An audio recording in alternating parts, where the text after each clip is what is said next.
The road to a New York State title rolls through the Bronx for today's CHSAA New York State semifinal featuring the St. Anthony's Friars and the Archbishop Molloy Stanners. Today's game is brought to you by Maspeth Federal Savings Bank. And a pleasant good evening, everybody. Alongside David Horn, I'm John Perez. David, at the beginning of the year, you set your sights on a New York State title, and for one of these teams, they are 2 wins away from doing so. Oh, yeah, and both of these teams have played 28 games overall. It has been a long season, and a chance to go to the state final tomorrow at St. John's University. These two teams are going to fight for it all game today. Now, let's start it off with St. Anthony's winning their first NSCHSAA title in 24 years. They swept Holy Trinity in the final over at Mitchell Field. And for St. Anthony's, they're a team that has 2 of the top players in their respective classes, as well as we look at our impact players for St. Anthony's. It's going to be C.J. Alfano leading the way with Anthony Carlo. Yeah, the numbers speak for themselves. These two players have been sensational all game. Carlo, the junior, 41 ranked in New York State, and he's going to be in left field today. And then C.J. Alfano, the number 8 ranked New York State player in the 2026 class, also the number 1 first baseman. They're both all-league players. Meanwhile, on the other side for Archbishop Molloy, they won the Brooklyn Queens, and it's different in New York City. When you win either the Archdiocese or the BQ, you automatically qualify for this tournament. They fell to St. Peter's, the intersectional champion, the last Staten Island team that we'll see tomorrow. But the last Staten Island team to win a city title. But anyway, a good BQ championship victory for Coach DeSarno's crew, and Molloy as well. It's not Chris DeSarno, but it is his son, Patrick DeSarno, one of our impact players for Molloy, as well as Sean Stoney. Yeah, he's a 2-time All-Star as well with Stoney. They both are college commits. DeSarno committed to UAlbany after his freshman season, and Stoney just committed to Lincoln University, a D2 school in Pennsylvania. These 2 players are going to be sensational today, one at the DH and Stoney in center field. It's the Friars, it's the Stanners, it's the New York State semifinals, and it's all coming up next on the Varsity Media Sports Network.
At St. Francis Heart Center, we're not just regional heart experts. We share our greater success with the world. We don't just pioneer technology. We do it more than anywhere on Greater Long Island. And we don't just win awards. We deliver greater outcomes for people like you. As New York's only specialty designated cardiac center, we're not satisfied with just being good. This is Long Island. This is St. Francis Heart Center. And greater lives here. Hey sports fans, did you know Varsity Media live stream broadcasts get viewed by college coaches nationwide? Through our announcers' storytelling and insight on your athletes, we can help your players get an edge on college recruiting. Find out how by reaching out to Varsity Media today, 516-403-2050, or email ben@varsitymedia.net.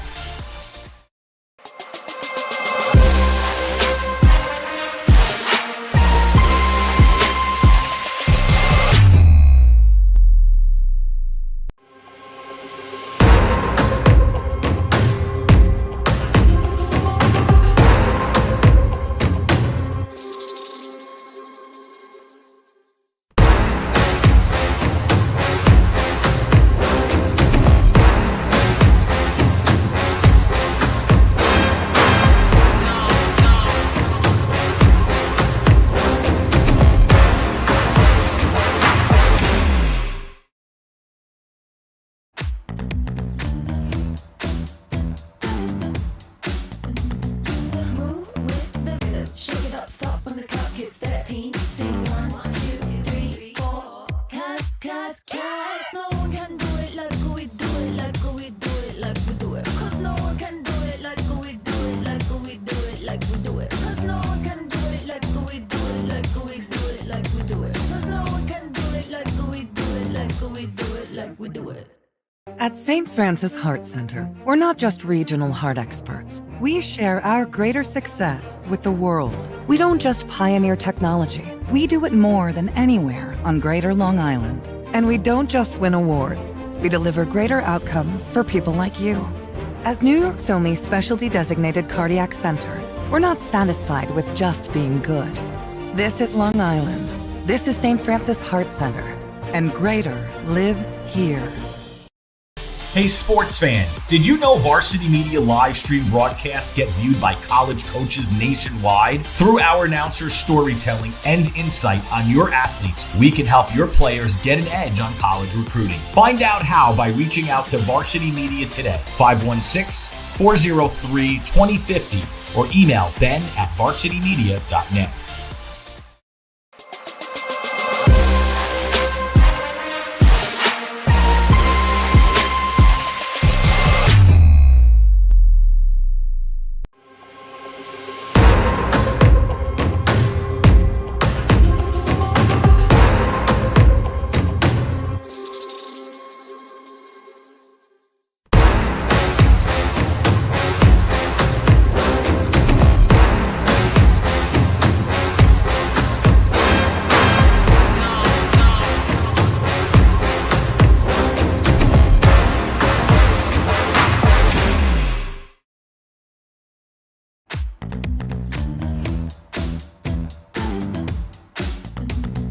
Move with the rhythm. Shake it up, stop when the clock hits 13. Sing 1, 2, 3, 4.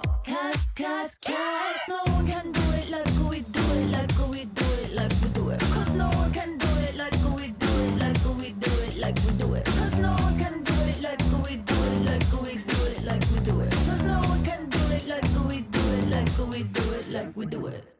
At St. Francis Heart Center, we're not just regional heart experts. We share our greater success with the world. We don't just pioneer technology. We do it more than anywhere on Greater Long Island. And we don't just win awards. We deliver greater outcomes for people like you. As New York's only specialty designated cardiac center, we're not satisfied with just being good. This is Long Island. This is St. Francis Heart Center. And greater lives here.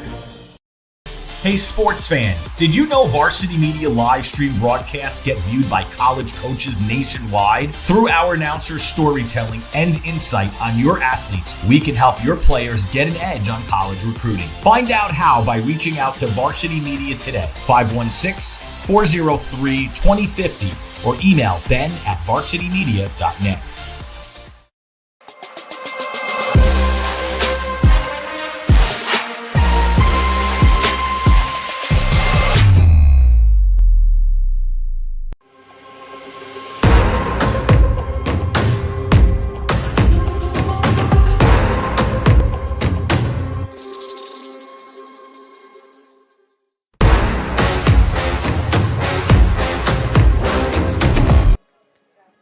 Welcome back to Fordham. It's St. Anthony's and Molloy, as Malloy on the mound will be led by Liam Brower as he goes up against the starting 9 for St. Anthony's. And the batting order for Paul Parcelano, David Horn, has not changed in quite a while for St. Anthony's, the defending NSCHSAA champions. It is their first title since 2000. They knocked off Holy Trinity, who won the New York State title last year as well.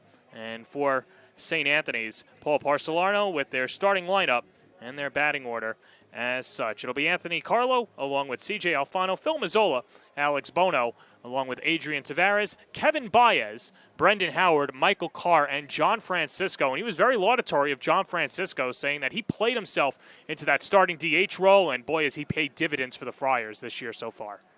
Yeah, wonderful job. I mean, you work with your lineup if it's gotten you this far. I mean, if you're in a state semifinal, you work with your guys, you have trust in them, and you say, go out and get yourself a win.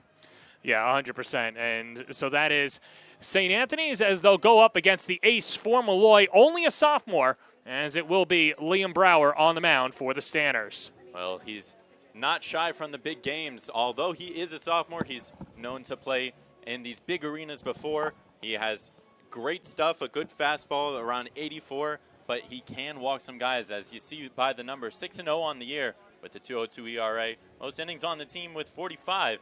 And opponents not hitting too well against the sophomore.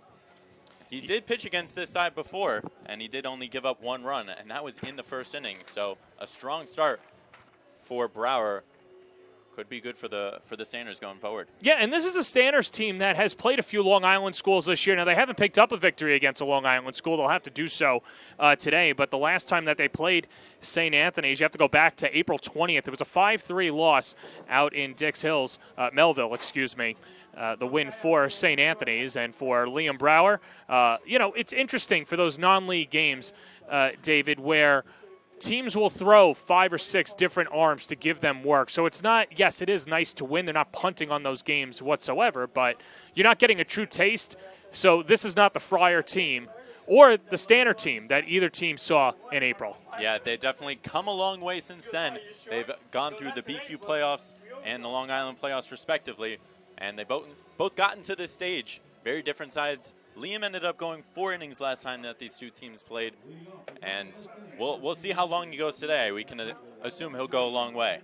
Yeah, and the contingency plan, obviously, for Malloy will be Stevenson, and then you've got their junior pitcher in relief as well, as it could be a 2-man game today for Malloy. That's Ryan McMenamin warming up in the bullpen as well, so he'll be ready to go if Brower were to falter, but Brower hoping to go the distance and telling McMenamin, be ready for tomorrow, because Molloy is looking to get to the state final. First pitch of the ball game to Anthony Carlo is outside, and we are underway. Anthony Carlo, of course, the top of the order for St. Anthony's after shuffling their lineup throughout the entire season. Carlo hitting .413 on the year and takes a strike on the outer half, 0-1. Yeah, he's a guy that started off really hot in the beginning of the year and then cooled off a little bit, but still in that number 1 position. Coach Paul Parcelano has faith in his leadoff batter. Carlo, only a junior from Belmore, pops it up right side, and the first catch of the evening is brought to you by Dylan Payano. Let's meet that starting defense for Molloy, as it was actually a late switch as well. Legend Acosta was supposed to be at shortstop, but now it will be Matt Stevenson as you take a look. So Stevenson gets slotted into shortstop, left to right in the outfield, Rosa Stoney and DeGioia. We've got Sebastian Sanchez, Julian Diaz, Charlie Lodes behind the plate, and Liam Brower on the mound. As CJ Alfano will step up to the plate for the Friars. Well, John, you have to have a next man up mentality, especially in the playoffs. If somebody goes down, the bench has to be ready to step up and get you to that next round. This is a Molloy team that had been battling injuries the entire year, and more prominently over the last 2 weeks. And because of that, they're basically put together by duct tape and whatever glue that you have in there. But Acosta gave it a go and couldn't go after warm-ups, so he's not in there. As C.J. Alfano behind in the count, 0-2. Yeah, this team has been working all year long. It's a long season, as I mentioned in the top, 28 games thus far. Has a chance at 30 on the season. Brower ahead in the count, 0-2. And here's the pitch inside. And the count 1-2. Well, that pitch was inside to the lefty, and this Molloy pitching staff does like to pitch inside. They're a little bit old school in that fashion. We should see a lot of work on the inner half from Brower. 1-2 coming, and it's sprayed foul down the left field line. A lot of foul ground here at Fordham. As you can see, obviously a dual-purpose field. The football team also plays on this field, as well as the soccer teams, but now shifted for baseball come the spring and summer, and of course, one of the preeminent facilities in all of New York City. Yeah, 100%. I mean, very nice turf field. You see that big Fordham logo in left field and behind the plate. Rocking the fire, swing and a miss. Got him to chase at a fastball, and that's the first strikeout of the afternoon, or early evening, excuse me. Sun's still out. It's interesting because it is, 6 o'clock, and, after the hard winter that we had, Well, we have a beautiful day for baseball Yes. today. 78 degrees and sunny here. The shadows may play a part later in the game, but for now, they're not too much a part of it. 2 up, 2 down, and here's Phil Mazzola, and he takes a curveball on the back on the first pitch. And the first base runner of the evening is Phil Mazzola. I didn't even get a chance to tell you how good of a player he was in all-league selection, and he'll come off the field. And a pinch runner, or excuse me, a courtesy runner will be Matt Francisci. Well, Coach Christopher DeSarno said that you might see a lot of that with Liam Brower. I mean, if you're pitching inside, you're attacking early, you're going to hit some batters, and that's exactly what happened on that curveball that just slipped. Throw over, and Francisci gets back safely. Close play over there at first. Brower is going to have to contain the run game. St. Anthony's does like to run a little bit. We'll see if they're aggressive on the base pass. Charlie Lodes behind the plate, only a sophomore, but a good arm as well, and a good rip at a fastball by Alex Bono. And the count is 0-1. Bono, a junior, hit .267 coming into today, 8 extra base hits and 21 RBIs. He's driven in 7 runs coming into the game today in the playoffs. St. Anthony's with an early base runner. The home half of the first. Check swing, pop up. First test for Stevenson on the outfield grass, makes the play. And the inning is over. So no runs, but 1 left on base. Half inning in the books. St. Anthony's nothing. Archbishop Molloy coming to bat on the Varsity Media Sports Network. You're watching the Varsity Media Sports Network, the home for New York high school sports. Did you just have the best athletic year of your life? And now you want to show it off to college coaches? Well, let Varsity Media help you. Varsity Media's college recruiting videos show off your unique skills to help you land a spot on the team of your dream school. We'll provide music, spot shadow effects, and a link to send to your next coach. Contact us today for more information. Don't rely on word of mouth or cold emails. Let Varsity Media help you take your game to the next level. Varsity Media offers live streaming services for any sport. With human beings behind the camera, you can expect the proper coverage angles during each game. We offer customizable options such as live scoreboard, multiple cameras, instant replay, graphics, and even announcers. Find out how you can save $100 off a live stream package with Varsity Media by calling 516-403-2050 or email ben@varsitymedia.net. Back here at Houlihan Park, bottom of the first inning, we're scoreless. St. Anthony's and Archbishop Molloy, the New York State semifinal. Winner will go on to play St. Joe's Collegiate or St. Peter's, the number 15 team ranked in the country by Baseball America, tomorrow at St. John's. And as we get to the bottom of the first, let's meet the starting 9 for Archbishop Molloy, led by Chris DeSarno. It is Pat DeSarno, the DH, to lead it off. Dylan Payano at second base. Sean Stoney in center field. Charlie Lodes is behind the plate with Sebastian Sanchez at first base. Liam Brower, who was not supposed to be hitting, but he gets thrown into the lineup with Legend Acosta sidelined before the game. Gianluca DeGioia, along with Nate Rosa and Matt Stevenson.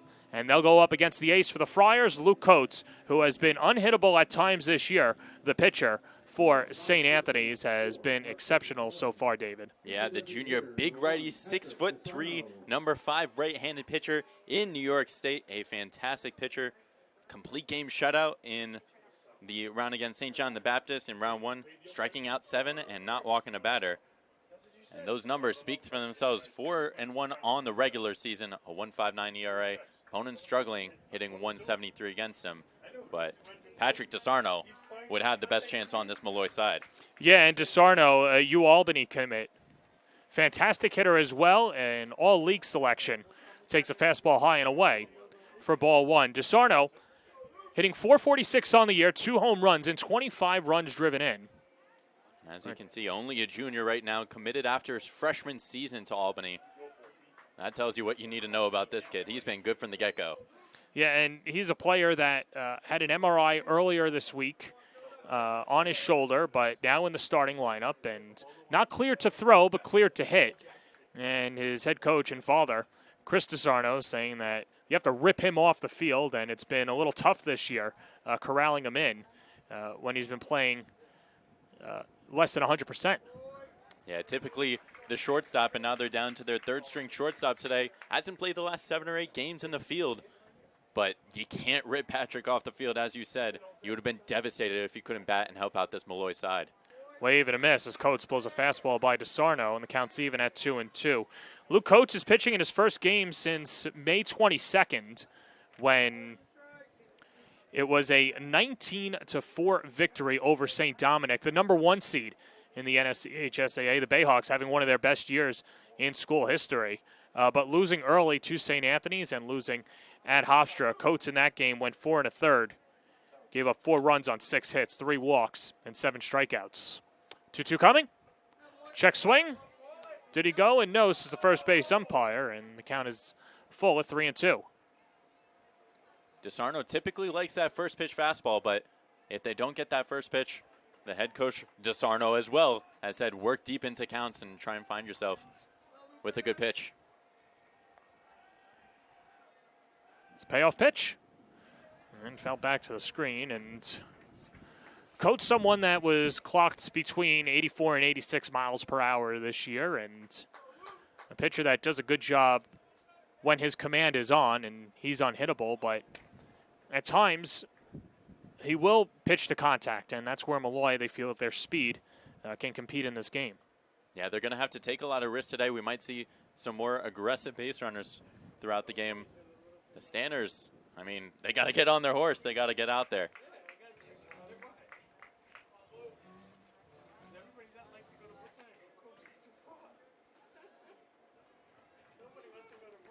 Molloy, 19-9 on the season, but they've lost 3 of 4. But that one win, a BQ championship against St. Francis Prep, as DeSarno takes high for ball 4 and the first base runner of the evening for Molloy. Let's meet the defensive alignment for St. Anthony's as the Friars, with Coates on the mound, we'll have the outfield of Anthony Carlo, Brandon Howard, and Alex Bono. Cars at third base, Baez at short. Adrian Tavares, the hero in the playoffs, at second base. CJ Alfano, Mazzola's behind the plate, and Coates on the mound. First pitch to Dylan Payano. Hits for a strike, 0-1. Well, he's been the typical DH this year, hitting around 340, but now he's playing in the field at second base. Made a nice play in the top half of the inning. Yeah, Payano hit .333 on the year, a home run, 10 RBIs. Or 18 RBIs. I'm underselling him here, but another one of those players that, like you mentioned, with the injuries, with the shuffling of the lineup for Molloy, he stepped in and he's carved out a home at second base for the Stanners. Yeah, nothing but adaptable is what you need to be if you're a baseball player. People go down, you got to be ready to step up and help your team any way that you can. DeSarno starts and stops, and the pitch up and in, it hit him. And Molloy with a walk and now a hit by pitch. He'll have runners on first and second with nobody out for their big bopper, Sean Stoney. Well, this is exactly the situation that you want your two-time all-league player to be in. 2 runners on, no outs. Last time that these two teams played, St. Anthony's got on the board first in the first inning, and Molloy ended up falling, but now they have a chance here in the bottom of the first with 2 runners on. And you see Kevin Baez, the captain, number 2 starter for St. Anthony's, going out there to calm down Coates. And what a fun story Baez has been this year, but also the captains for St. Anthony's. More on that later as the first pitch to Stoney. This is just a little low for ball 1. And you have to take it back all the way to April 10th for St. Anthony's when they lost to St. Dom's. They were 1-5 to start the season. And after that game, in a heartbreaking 10-inning loss at St. Dom's, had a meeting after the game that the coaches basically went to the team and said, we're better than what we're capable of, and the PG version of, shape up there. And it was really the captains of Baez, Mazzola leading the way for St. Anthony's, and since then they've turned it on and won their first NSCHSAA title since 2000. 19 wins on the season, 7-5 in league play. Yeah, what a run that they've gone on in this later half of the season. Have completely turned things around.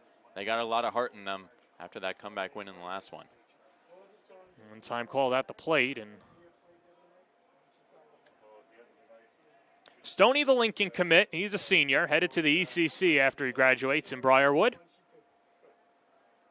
Coach checking DeSarno at second and fires high. And 3 straight out of the zone by Luke Coates. Gotta imagine there's a lot of pressure on Stoney right now.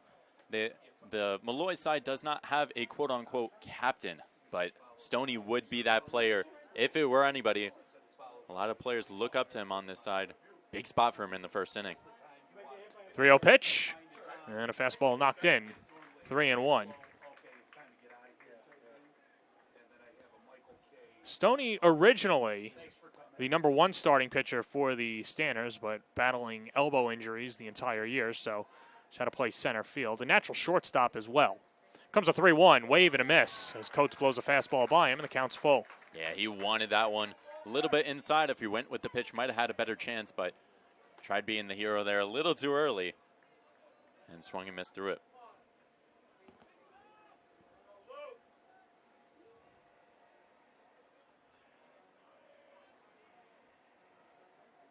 Coates ready with a 3-2. That's low, ball 4. So the first 3 Stanners are aboard. A couple of walks and a hit by pitch. And that'll bring up Charlie Loads, the backstop. Loads, another all-league player. A big spot here. The head coach, Paul Parcelano,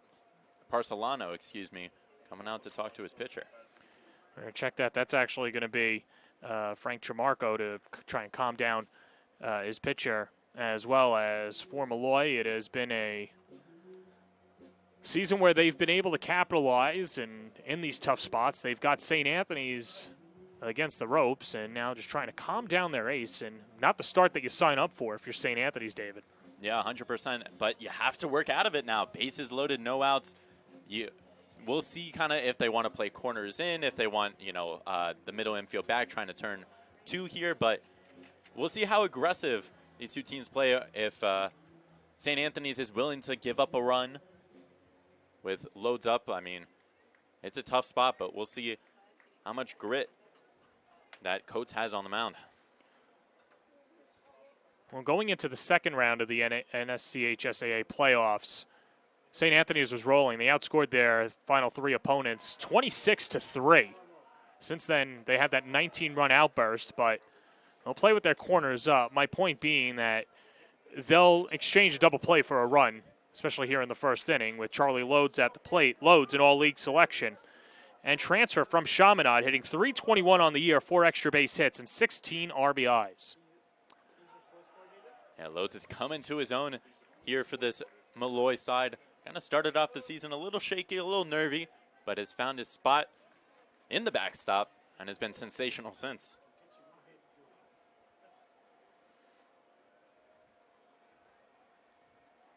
Two-0 pitch. Outside, 3-0.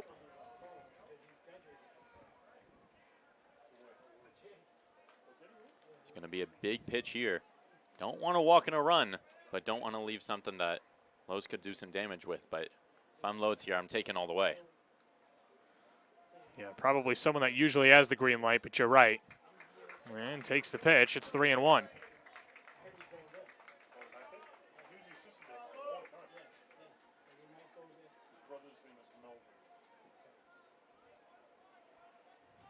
DeSarno off a third, Payano at second, Stoney at first. The pitch. Downstairs, ball 4. It's a live ball. A run comes in regardless. And Molloy strikes first, so 1-0 lead. 3 walks in the inning issued by Luke Coates. And that'll bring up Sebastian Sanchez.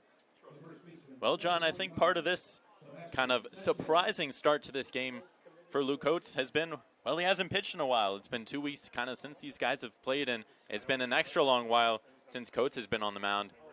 And he might still just be adjusting here. And it's also a big stage, a chance to go to the state championship. Who wouldn't be a little nervous?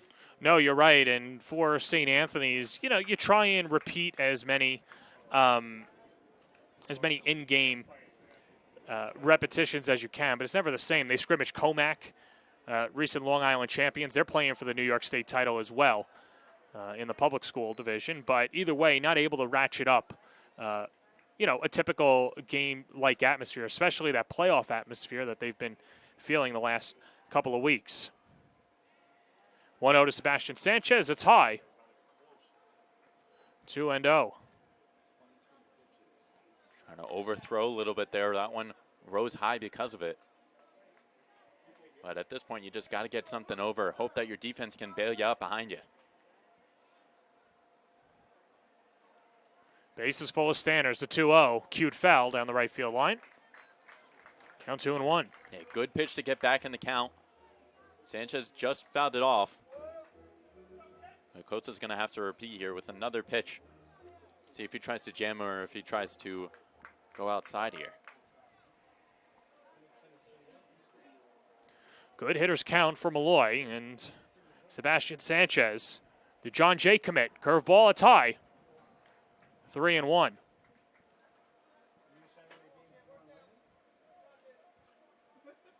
John Jay coming off a CUNYAC title. They'll love to have Sanchez. That's a 3-1 count here. Bases still loaded, nobody out. And some stirring in the St. Anthony's bullpen as well. Here's a 3-1. Inside, ball 4. He's walked in another run. Payano comes in to score. Stoney goes to third. Loads to second, and Sanchez is on. And just a tough start for the St. Anthony's ace, as this brings up Liam Brower with an opportunity to help his own cause and bust this game open early.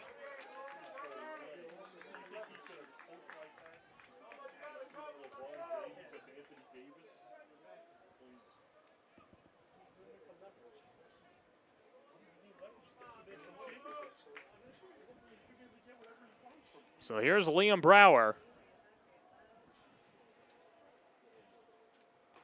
And the first pitch from Brower paints the outside corner, 0-1.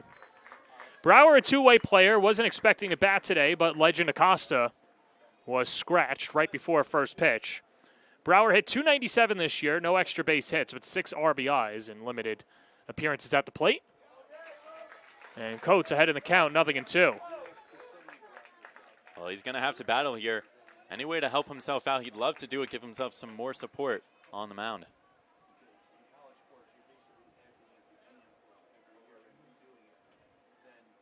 Coates looking for the first strikeout of his day, and the pitch high and away.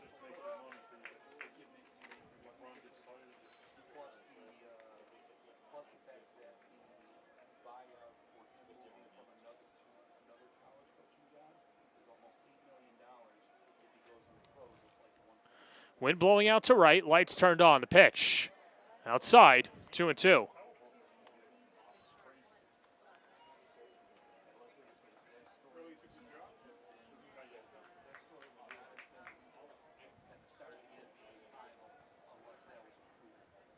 Luke Coach just trying to throw in a strike, and Malloy has him against the ropes. The pitch. When hit on the ground to second, this should bring in a run as Adrian Tavares flips over to first to get the first out of the evening. As Stoney comes in to score, and it's 3-0 Malloy.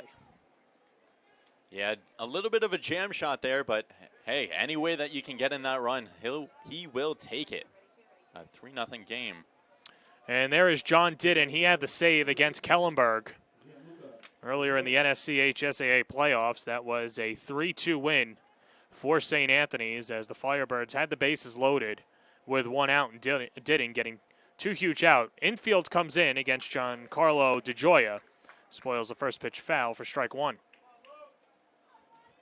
Yeah, I bet wasn't ready to get up and going early. Expecting their big right-hander to go a little bit more here. Already given up 3 here in the first. Infield drawn in, the pitch. Hit on the ground, third base side, hits off the glove of Carr, and everybody's safe.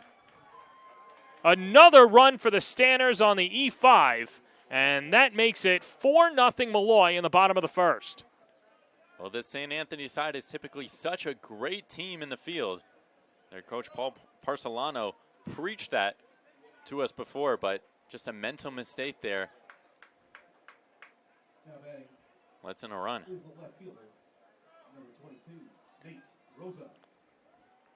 Nate Rosa is the 8th batter to the plate against Luke Coates. Shows bunt, squeezes on, bunts it right side. Coates flips over, and another run comes in as Sanchez scores. 5-0 Malloy on the safety squeeze by Nate Rosa. Love that call. First pitch, just get it down. and it ended up driving in a run.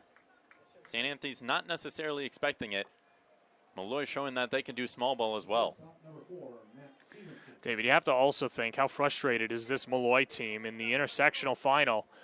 They get no hit in game 1, and then they lose in walk-off fashion in game 2, and probably chomping at the bit to get back to Fordham and, take out their frustrations on another team. Oh, yeah, this day has been circled in their calendar for quite a while, and they're showing it here early, getting on the board. Here's Matt Stevenson. Grounds it foul towards his own dugout. And the count 1-1.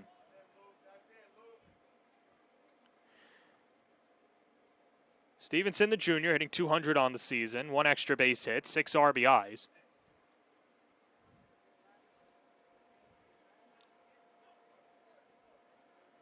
Moving from third to short today. And the 1-1. Line foul again. So late on that fastball. And everyone in the Malloy dugout now a little bit more attentive. The last 2 foul balls going their way.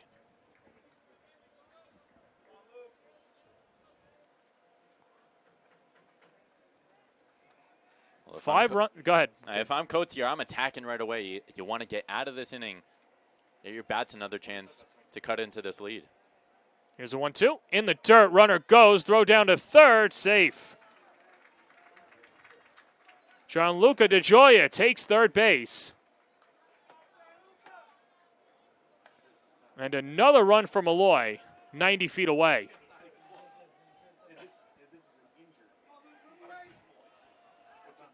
Here comes a 2-2.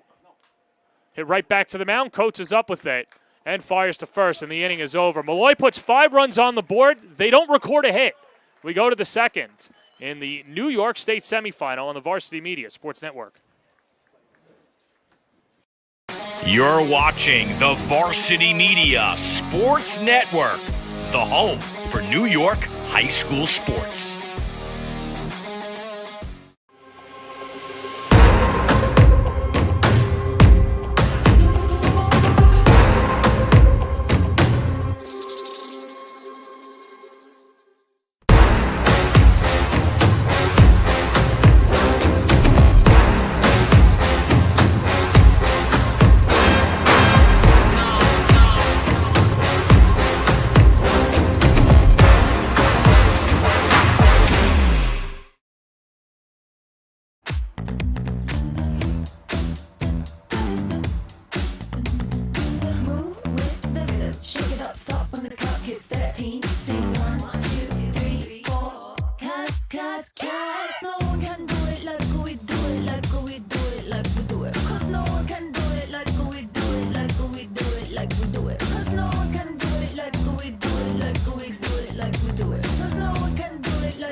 Top of the second inning here at Fordham. A 5-0 lead for Molloy. Let Blaze Pizza cater your next pizza party, graduation celebration, or even on-site business meeting. Use the QR code on the screen. Simply put in your address at the top of the page and select the Blaze Pizza location nearest to you, and we'll do the rest. From guiding you through how much food to order to securely taking your payment, arranging a delivery professional, and more, feeding your group just got a whole lot easier with Blaze Pizza. He's David Horn. I'm John Perez. The Stanners with a 5-0 lead over St. Anthony's as Adrian Tavares will lead it off in the road half of the second inning. And, David, it wasn't an ambushing. It was actually, I guess, like death by 1,000 needles instead. Yeah, I mean, any inning where you get 5 runs across the board without the ball leaving the infield, it's a good job for the Stanners, but you don't want to get complacent here. And I think that they're not going to do that if they keep going to that inside pitch and attacking. Hit right back to the mound. Brower's up with it. Backhands and then fires a dart over to first. 1 away. Exactly what I was just saying. Got it on that inner half, and the check swing went right back to the mound. Light work for Liam Brower. So that'll bring up Kevin Baez. Baez the captain, and if it's going to start with anybody, David, it's got to start with Baez, the all-league selection two-way player.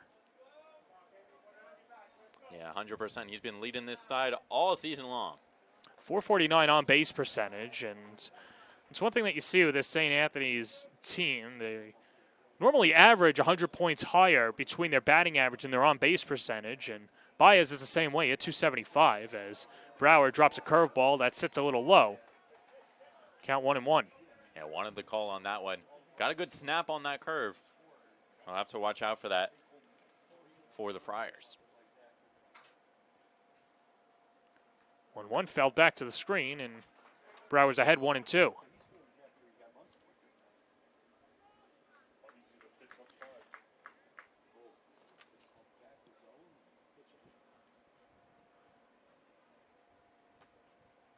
Infield, outfield straight away, and the pitch from Brower. And on the ground to second, weak contact again, but goes under the glove of Payano. And Baez is aboard. Should be ruled in error as Payano pulled his glove up, and Baez is on, the second base runner of the day for the Friars. Well, you got to, get on however you can, and Baez did exactly that. Payano just took his eye off that one, lifted his glove up a little too early, scooted into right field, and Baez is aboard.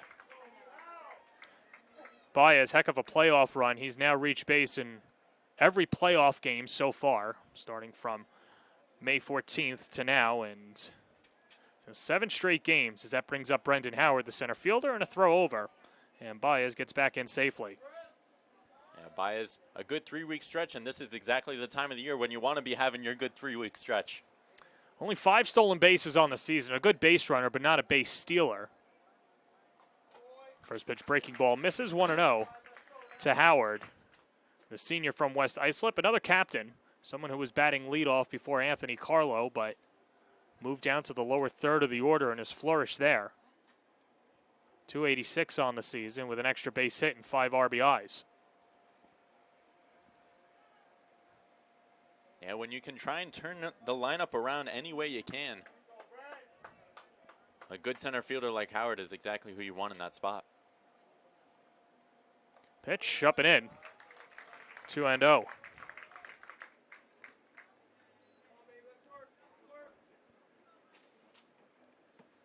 Howard, someone who broke his hand 8 weeks ago, and the coaching staff thought that his season was over, but rehabbed, got back in time, and has been healthy coming back since he's been reinserted into the St. Anthony's lineup. And Paul Parcelano says it's like making a big-time trade at the deadline.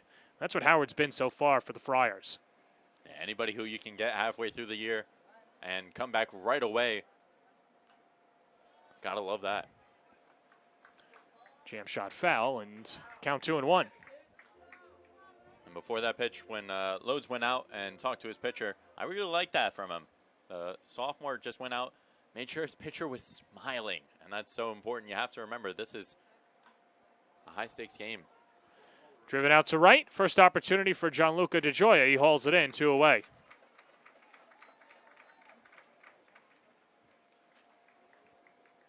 And just got under that one. DeGioia right there in left field, or excuse me, in right field.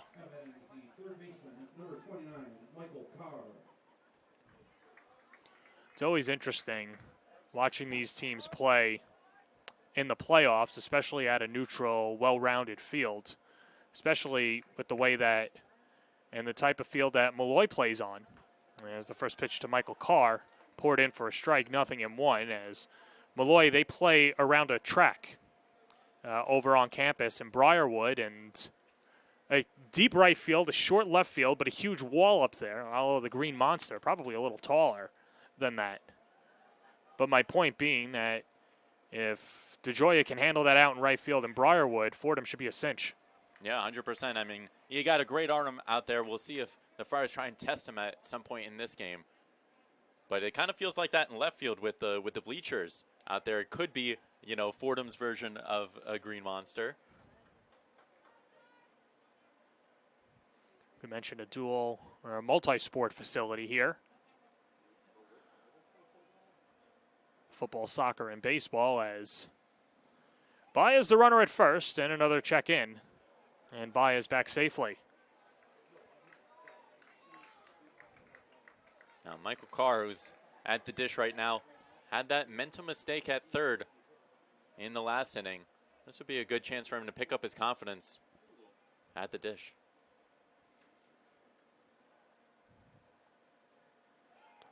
And another throw over, and Sanchez keeps it in front of him. Well, it seems like Molloy is trying to eliminate runners in scoring position by any means possible. And if that means checking on a runner 1, 2, 3, 4 times. Or 5 like he just did, as Carr jams it foul into his own dugout. Well, we mentioned the infusion into the lineup that Brendan Howard was. Michael Carr was the same way. Carr was called up midway through the season, and since his call-up, St. Anthony's won 11 of their first 13 games with him on the varsity squad. Another quick throw over, and Baez gets back in safely. Almost got him that time. Kind of got him leaning the other way. Had to hustle back. Didn't end up sliding. Just barely missed him. No balls, 2 strikes, 2 outs. Runner starts and stops, and a pitch out. 1 and 2. You know, David, they are treating Kevin Baez like he's Ricky Henderson in a 1-run game at first base. Yeah, I mean, there's 2 outs right now, and not sure if they should be worrying about him, but really trying to eliminate any chance at a comeback here in the second. 0-2, curveball, just outside. 1 and 2. Yeah, good hook, just barely missed the plate. Brower just had to ask where that missed, and now he knows how he wants to go out Carr now at a 2-2 count. 1-2. Breaking ball, hit in the air, right center field. Going out, Payano on is Stoney, and Stoney catches in stride. And the inning is over. Liam Brower works around the error and throws up 2 scoreless frames to begin the New York State semifinals. Bottom of the second coming up on the Varsity Media Sports Network. You're watching Varsity Media, the premier high school sports network in New York. Mayhem Baseball, we're based out of Merrick, New York. We have over 225 boys and girls in our organization across 19 teams. At Mayhem Baseball, we take our players' games to the next level, and they develop skills that they'll carry with them for the rest of their lives.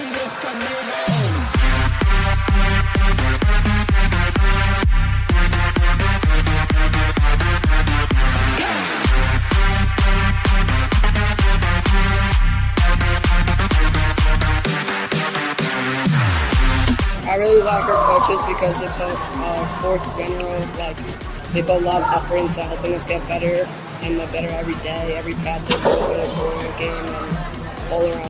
I worked on getting more power behind my swing. It makes me a better solid player because the coaches push us to work hard and do our best. They teach me how to work as a team and how to learn new skills. They always encourage me to do my best and put us in the best position to win.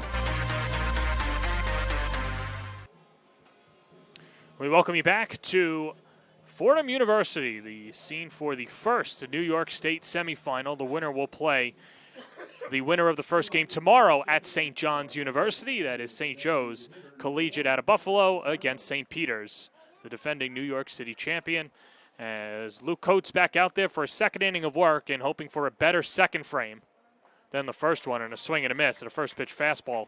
0-1, as Malloy was able to put 5 runs on the board without recording a hit, as there were 4 walks in the inning, an error and a hit by pitch, as DeSarno drew a walk and came around to score in that 5-run barrage, as the count's even at 1-1. Yeah, a little bit of small ball from Molloy, kind of laying down a bunt sacrifice towards the right side of the infield, and ended up getting the job done. And that pitch misses low. It's 2-1.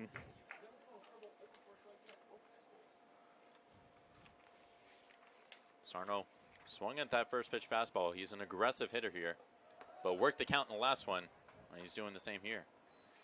And, of course, for Patrick DeSarno, he's no stranger to the St. Anthony's Friars. And, of course, he's travel ball teammates with Alfano Bono and, of course, Luke Coates on the mound.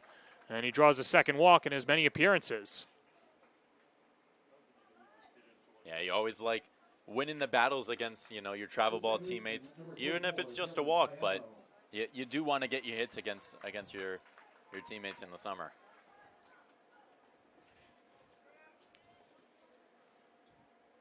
So this will bring up Dylan Payano. A hit by pitch. Shows bunt and pulls back. 1-0. Payano smart to get it back. Had to have quick hands there. That ball was coming in hot.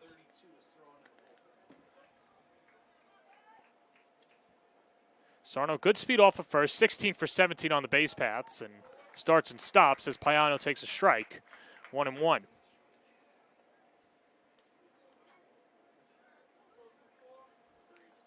Payano, someone who has really bought into the next man up mentality and shortened his swing. And his hitting's been coming along as that pitch misses. It's 2-1. And Payano, a smart hitter, would not want to ground one over. I don't see DeSarno running off of first, although Payano does have good speed. 2-1 coming. Hit into the hole, right field, base hit. First hit of the day for the Standers as Payano's aboard. DeSarno pulls up to second, and Molloy once again with something cooking, with runners on first and second and nobody out for the number 3 hitter, Sean Stoney, and that'll bring out Paul Parcelano, and this might be the end of the road for Luke Coates. Oh, Payano on that one just went with the pitch. Drove it right through into right field. Bono got to it quickly, and he does have a strong arm out there. DeSarno electing not to run to third. Well, tough night at the office for Luke Coates. New pitcher coming in for St. Anthony's is John Didden. We'll take a break on the Varsity Media Sports Network.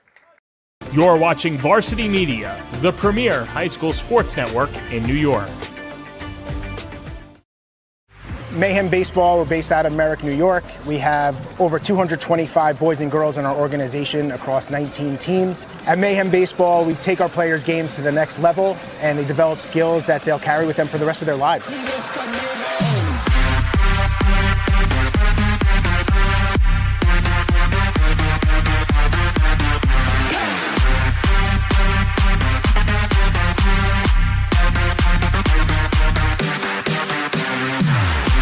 I really like our coaches because they put forth general, they put a lot of effort into helping us get better and better every day, every practice, every single tournament game, and all around. I worked on getting more power behind my swing. It makes me a better solid player because the coaches push us to work hard and do our best. They teach me how to work as a team and how to learn new skills. They always encourage me to do my best and put us in the best position to win. Welcome back to Fordham. John Didden is the new pitcher for St. Anthony's as Didden comes on in relief. And there you see his numbers in the regular season, but he had a big save in his last outing against Kellenberg, and Didden now asked to just keep the fire at just 5-0 for Malloy. Yeah, Didden, one of those players who's the I can go anytime type, and they're going to need him here, already down 5-0. John Didden, an all-league player going to Cortland, but not playing baseball, but the senior from North Belmore comes on a 2.21 ERA in the postseason as Molloy has runners on first and second and nobody out for Sean Stoney. And the line on Luke Coates, he only went 1 inning, allowed 1 hit, 5 walks, no strikeouts. He's responsible for the runners on, 48 pitches, 21 of them for strikes. And David, I know that Luke Coates is going to have a fine career, but tonight was just not his night. No, and that happens sometimes. I mean, it is a big stage today, a chance I go into the state championship game tomorrow. And this Molloy side was just smart seeing their pitches in the first inning, and it ended up getting to him in the end. Well, if you remember, Didden, the save against Kellenberg, bases loaded, 1 out. Came on, got a huge strikeout, and then with Jimmy Ernst at the plate, hit a screamer to second, and Adrian Tavares picked it out of the air for the final out of the game. And that puts St. Anthony's in the winner's bracket. They would lose the next night to Holy Trinity, but then knock off St. Dom's and then sweep Holy Trinity in the final. As here's Sean Stoney looking to add to this 5-0 lead. Patrick DeSarno off of second, Dylan Payano off of first. And Stoney pulls back the bunt on the first pitch, 1-0. Well, Stoney, same situation that he had in his previous at-bat, this time with a new pitcher, and shows bunt first just to kind of get that infield moving. But I assume he'll be swinging away here.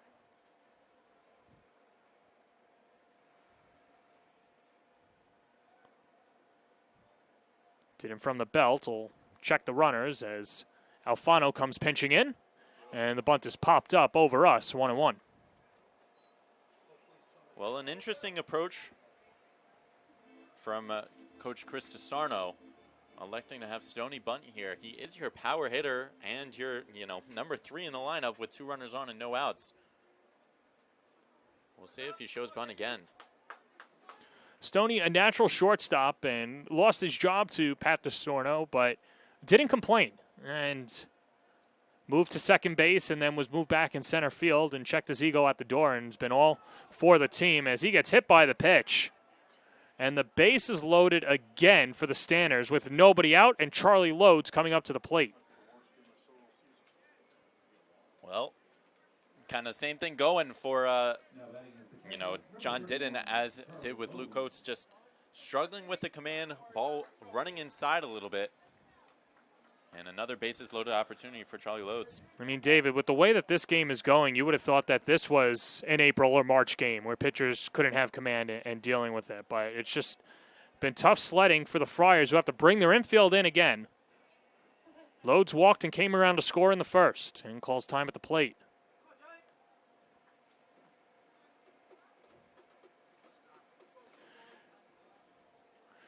Charlie Loads, of course, the son of Cardinal Hayes basketball coach Joe Loads is in attendance today, and that pitch is up and in for ball 1. Interesting that Joe is wearing his Cardinal Hayes gear, and of course, he's not going to wear Molloy because he went to St. Francis Prep.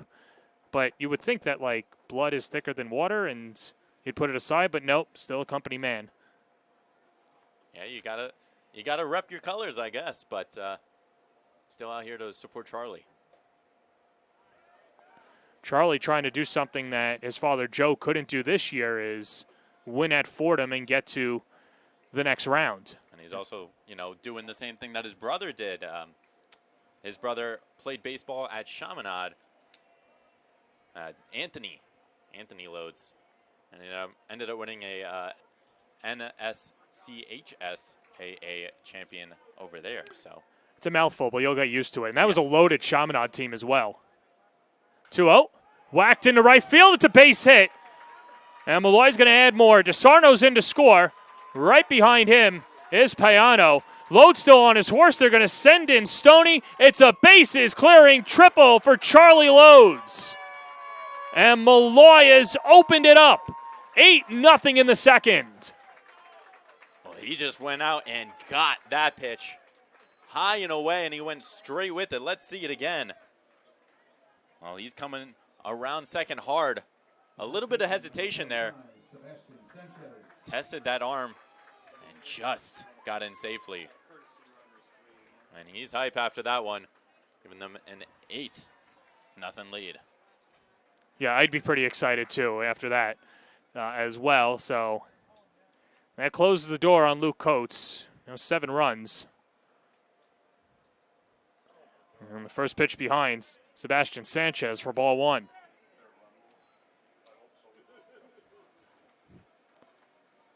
Well, Loads only a sophomore and already doing such a great job. They're going to love him here at Malloy for years to come.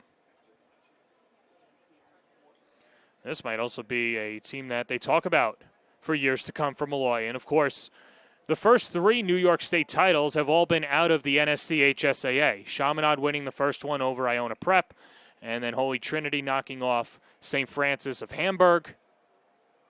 And that hit him.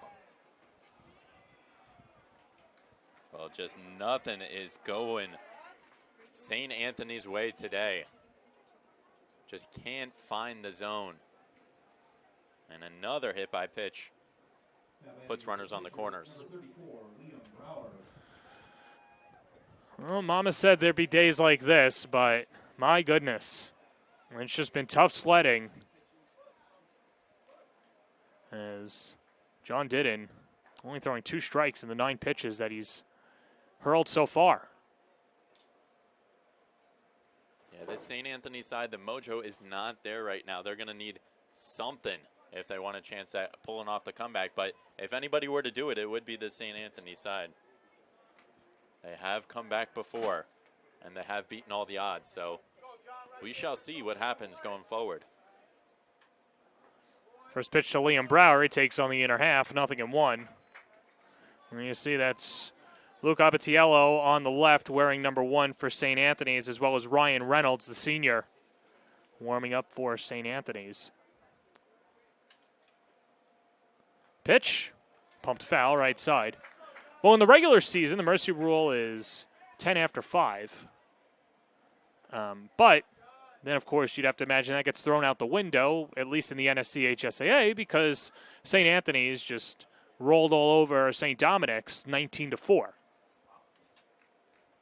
That's quite the score. St. Anthony's doesn't want it to get that high. Whacked in the air out to center. Brendan Howard makes the catch. And then fires it in to Didden, who cuts it off wisely for the first out of the second. Well, a little bit of a momentum mistake on the base pass by Charlie Lodes after that huge RBI triple. Thought that ball was going to get down at first, didn't hustle back to third, and with the good arm of Howard in center, had no chance of scoring. Bring up Gianluca DeGioia. Reached on an error. Shows bunt and taps it right back to the mound. Didden's up with it. The squeeze is on. Flips to the plate. And they get the tag for the out. DeFonso thrown out at the plate. And there's 2 away. Well, let's see that one again. Just right back to the pitcher. Didn't get it towards either line far enough. And Didden ready for it. A great tag by Mazzola for the first out. Interesting you would call a squeeze play up 8-0 only for the fact of, I know that it's been a tough season so far for DeGioia, but that could happen, and I don't know, your thoughts on the squeeze play there? If it got towards the line a little bit more, it wouldn't have been a terrible call, but you got to read that as a runner, and you got to have a better break on it. I think he might have had a better chance if he got going a little bit sooner, but just not the right time for it. Nate Rosa had a successful squeeze play his last time up. That chased home Sebastian Sanchez to make it 5-0. And Rosa takes a strike, 1-1. 5 runs in the first, 3 in the second. Well, DiTarno did say that, his squad was going to have to take risks today, and those might be some of those risks, kind of trying to steal a run wherever you can. I think if you were to inject DiSarno with a ton of truth serum, he wouldn't even think that his team would score 8 runs in 2 innings, let alone the entire game. And, hey, you just never know. And what a phrase. That's baseball, Susan. Yeah. This Molloy side typically averages about a little over 6 runs a game, and about the same for this Friars side, but score blown open today. 1 ball, 2 strikes, 2 outs. Didden will check the runner in the 1-2. In the dirt. Good stop by Mazzola. No advancement, 2-2. Yeah, great plays all together there. Great pitch from Didden. Rosa did well to check up, and then Mazzola behind the plate broke a wall.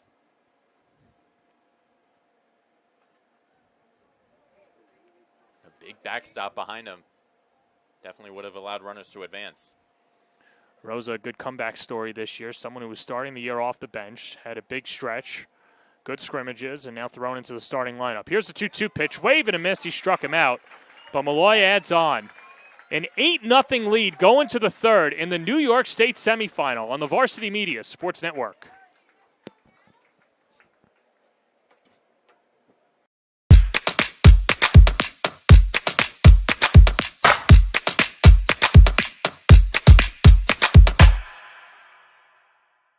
Hey sports fans, did you know Varsity Media live stream broadcasts get viewed by college coaches nationwide? Through our announcers' storytelling and insight on your athletes, we can help your players get an edge on college recruiting. Find out how by reaching out to Varsity Media today, 516-403-2050, or email ben@varsitymedia.net. The Long Island Fieldhouse is the premier training destination on Long Island, featuring indoor and outdoor facilities that are 15,000 square feet with a multi-purpose field good for all sports. Take your game to the next level, featuring 12 batting cages, 6 pitching mounds, baseball, softball hack machines, featuring the latest tech like Swing Catalyst Analysis, Hit Tracks, and Rapsodo Pro. And when you're done in the lab, you can head to the classroom for your studies. Located in Hauppauge, visit lifieldhouse.com for more information. John Didden getting that last strikeout of the inning, and that was a fast-fired strikeout from Blaze Pizza. Join Blaze Rewards to get access to exclusive rewards and earn flames for free pizza, cheesy bread, and more. Join now at blazepizza.com or download the Blaze Pizza app in the App Store. And one bright spot for what has been doomsday for St. Anthony's pitchers today. Yeah, got the strikeout on that one, and they needed to get out of there quickly. It is a little dark out now, but they're looking to let some light in as John Francisco, the DH, will have his first at-bat today. How about this? 8 runs on 2 hits. 6 official at-bats. As we start off the top of the third with John Francisco, and the DH pulls back and swings through. First pitch breaking ball, 0-1. Well, it can't feel great anytime that your 9-hitter sees 8 runs on the opposite team's board and still hasn't gotten a chance at the dish yet. Pitch misses down and in to Francisco. Francisco, what a playoff run. 6 for 19. That's a .315 batting average, a couple of RBIs. 15 runs driven in so far. Just looking to get on base here in the 1-1. Roll on the ground to first. Sanchez scoops it up, takes it to the bag. 1 up, 1 down to begin the third. And got decent contact on it, but just couldn't power it through. Easy work for Sanchez. So now officially first time through the order for Liam Brower against this Friar team that can swing it with the best of them. He's kept them off the board so far. And what'd you like about Brower first time through the order, David? He was just aggressive, keeping with his mentality of going on the inner half, especially against this St. Anthony side, who is a great hitting team. Yeah, and he goes down and in on Anthony Carlo, who popped out to second. Really no hard contact either. Off the bats of St. Anthony's, of course, the Wood Bat League.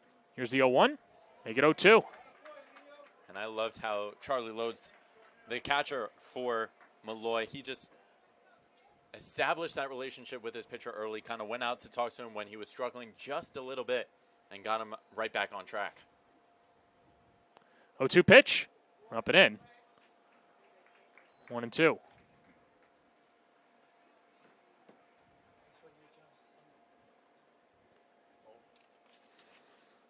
Anthony Carlo, one of our impact players to watch today, and someone who did not come out of left field. St. Anthony's was dealing with tough injuries at the beginning of the year. In fact, Carlo, a tough start to the year for himself. Went 1 for 12 in his first 13 at-bats and stays alive, count 2-2. But finished off the season with a .413 batting average, a couple of home runs, and 17 RBIs. But this is a St. Anthony's team that prides itself on getting on base, David, and they just haven't been able to do so against Liam Brower.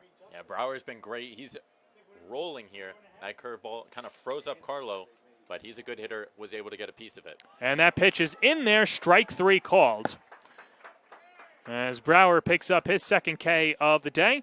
And that is a fast-fired strikeout from Blaze Pizza. At Blaze Pizza, it's the best place to grab a fast-fired pizza made with delicious ingredients and over 30 toppings to choose from, with your freshly made salads, homemade lemonades, decadent desserts on the menu at your local Blaze Pizza, offering gluten-free, keto, and vegan options to satisfy any craving. At Blaze Pizza, there's no wrong way to play. 2 up, 2 down. Here's C.J. Alfano. And he takes outside, 1-0. Alfano struck out swinging in his first at-bat.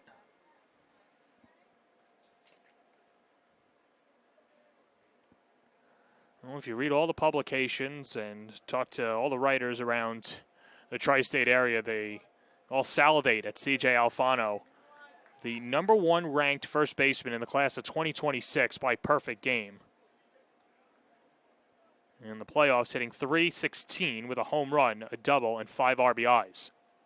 Well, he's been an energy guy for the St. Anthony side, despite all the great numbers. I mean, when they got to that point in the year where head coach Paul Solano was kind of possibly losing a little bit of hope in this side, Alfano was one of those guys that was kind of bringing up his teammates, saying, we know the team that we are, and we just want to win. And, well, they went on a crazy run, and they did exactly that. taking all the way, and it's a 3-1 count to Alfano. And yeah, I mean, what a stretch for St. Anthony's. They won 17 of 21. En route to a Long Island championship. Driven out to left center field. It's going to chase back Stoney. Still going back, and it's going to fall in. An extra base hit for C.J. Alfano, who's on his horse and parks in to second base with a 2-out double. Well, Alfano, a great piece on that. At first, I thought Stoney might have gotten to it at first, but let's see that one again. Stoney playing straight up, just wasn't able to get there. Had a lot of carry on that ball despite the wind blowing out. Or excuse me, blowing in. And Alfano easily scoots into second. And as I mentioned, he's an energy guy. I think that was more energy than anything else on that one. I mean, there's no words for how good this kid is. So an opportunity to get one back for Phil Mazzola with a runner at second base and 2 down. And the first pitch curveball drops in, 0-1.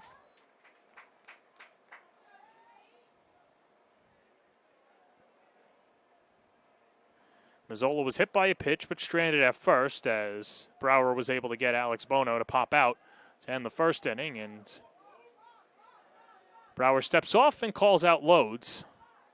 2 of them getting on the same page.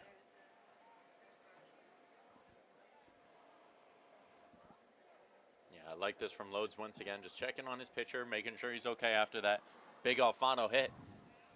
I think the other thing, too, is he wants to get on the same page sign-wise and make sure that there's no gamesmanship from the Friars. A little deceptive here in the championship game, or excuse me, the semifinal game. Certainly has a championship feel to it. And Brower ahead, 0-2. Looking to get through 3 shutout frames.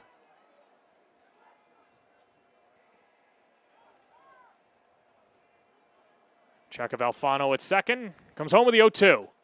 Curveball hit on the ground to third, and it'll roll foul. Julian Diaz picks it up in foul territory. Seems like it's just starting to drizzle out here at Fordham University.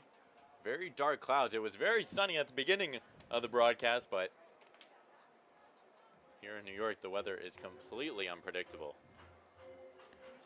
We weren't supposed to get rain in the forecast today, but you just see this dark cloud over us, and how apropos, of course, St. Anthony's feeling that way, too. That's how their first 3 innings have gone. Yeah, 100%, but if anybody's going to come back at St. Anthony's, they've done it before. They know they have the players and the mentality and the energy to do it. They're just looking for that one little spark to get themselves going. 0-2 pitch, swing and a miss, and he just got a piece of it. Check that out.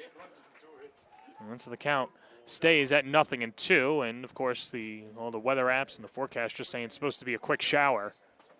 You got the app up there. Let the people know, David. Well, it's saying that it's a 4% of the area is going to be covered, not a 4% chance of it going to rain.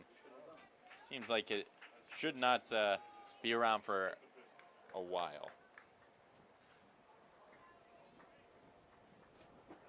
Well, do they know that 4% of the area is 96% of the field?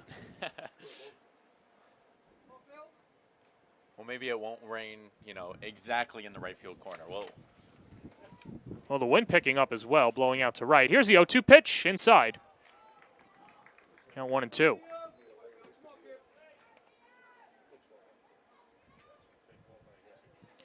Mazzola in all-league selection. Ranked 39th in the class of 2025 by Perfect Game. 1-2 pitch. Just missed outside, and the count's even at 2-2. Great pitch, just barely missed there. See what they want sequence-wise, if they want to go back inside or if they want to keep it on the outside corner. Well, St. Anthony's not making it easy for Brower. 2 balls, 2 strikes, 2 outs. Wide stance here for Mazzola.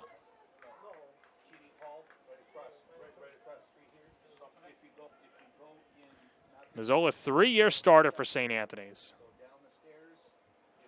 Someone who was called up as a freshman has now turned himself into one of the best catchers in New York State. Alfano goes. Brower steps off. The throw over to third. And he is out. And the inning is over. So St. Anthony's down 8 in the third inning. Alfano gets tagged out at third, and that does it. We go to the bottom of the third, an 8-0 lead for Molloy in the New York State semifinals on the Varsity Media Sports Network. You're watching the Varsity Media Sports Network, the home for New York high school sports. Varsity Media offers live streaming services for any sport. With human beings behind the camera, you can expect the proper coverage angles during each game. We offer customizable options such as live scoreboard, multiple cameras, instant replay, graphics, and even announcers. Find out how you can save $100 off a live stream package with Varsity Media by calling 516-403-2050 or email ben@varsitymedia.net. At Catholic Health, when we see our island, we see extraordinary life. The most extraordinary of which is you. It's because our Catholic faith places the highest value on people. All people. It's the inspiration for our exceptional medical care with unmatched compassion. And it's why at Catholic Health you're more than a patient. You're someone's family, best friend, and a neighbor to us all. Long live Long Island. Bottom of the third inning, an 8-0 lead for Archbishop Molloy in the New York State semifinal. Let's take a look at that last play, David. With a runner on second, down 8 runs, Alfano gets tagged out at third. Well, Alfano is the energy guy for this Friars side, but he got the double and then just got a little too jumpy on that last play. And the experienced pitcher Brower just knew he was going, heard the word from his shortstop, and turned and picked him off. Well, now here's this Molloy lineup, the victors of an 8-run first 2 innings. They scored 5 in the first, 3 in the second. There's been 2 hits. A single to right, and then a bases-clearing triple by Charlie Loads. In that other stretch, there's been 5 combined walks, 3 hit by pitches, and now here's Matt Stevenson, who grounded out to Luke Coates, the starter for St. Anthony's. And he takes low for ball 1. Well, they could have possibly had a chance at expanding the lead even further in the second, but just a couple mental mistakes getting caught on the base pass did them in. Yeah, and that was Gianluca DeGioia trying a safety squeeze, and they got Loads at the plate, or DeLonzo, his courtesy runner.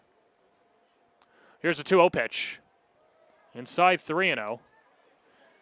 Sounds like a broken record. Another 3-ball count for Malloy, who has had leadoff walks in first 2 innings against St. Anthony's.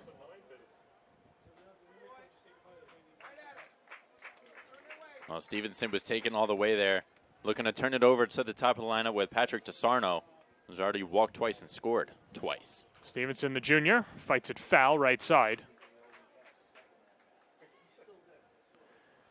Stevenson has just been everywhere, on the diamond for Molloy this season.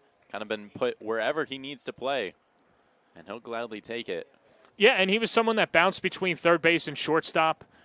This is a Molloy team that's very young, but they don't have many egos. They just want to go out there and play, and that's, one of those key elements that you have to have success. And for Molloy, their first BQ title in quite a while, and now an opportunity, obviously, to get to the state final. Payoff pitch, driven out to right. Coming on is Alex Bono towards the line, makes the catch. And for the first time in 3 innings, the leadoff man is retired. And that'll bring up Patrick DeSarno. Yeah, on that last play, Bono has been playing towards the line throughout the entire game. With the wind blowing towards the line, he was ready for that one. Got a good jump on it and put it away for the first out. And here's DeSarno once again. As I mentioned, walked twice and scored twice. But now with a new pitcher. And that pitch upstairs from John Didden. Well, of course, this is the first clean inning for John Didden. He came on in a hot spot last inning, gave up the bases clearing triple to Loads. And the pitch tucked up and in.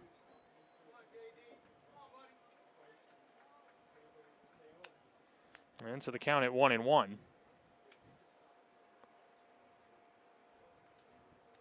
Pitch from Didden outside. 2-1. Well, Didden and the Friars kind of want to escape out of this inning without any real damage across the board. 8 is, although it seems like a large number, it's a manageable number if they're able to chip away in the next couple innings. Well, you got to score 2 runs an inning all the way through, and with the way that Brower's been pitching, not to say that he's been Nolan Ryan out there, but he's been settling down and churning out outs. 2-2 pitch. Sprayed foul down the right field line. Well, just chipping away at leads is very important, at the very least for morale, if you're St. Anthony's. Just getting one across the board, getting some runners in scoring position is all that you need to do at this point of the game. You can't, score 8 runs with one swing of the bat, so you have to take it a step at a time. 2-2, up and in. All right, check that. That was ball 4. And so DeSarno is on for the 3rd time today, all via the walk. It's a little surprising from DeSarno to have the 3 walks just because he's such, a first pitch fastball hitter. He's been smart with the counts today. I mean, he hasn't gotten a pitch that he's liked, and he'll happily take his walks, and he'll happily take this 8-0 lead right now. Well, the thing is, St. Anthony's hasn't thrown first pitch strikes. That's the issue. You throw over, and DeSarno gets back safely.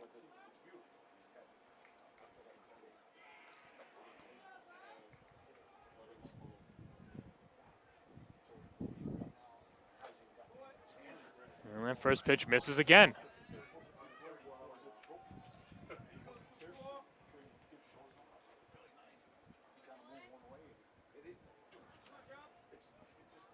was a Molloy team that at the beginning of the year was looking at a tough season just like St. Anthony's.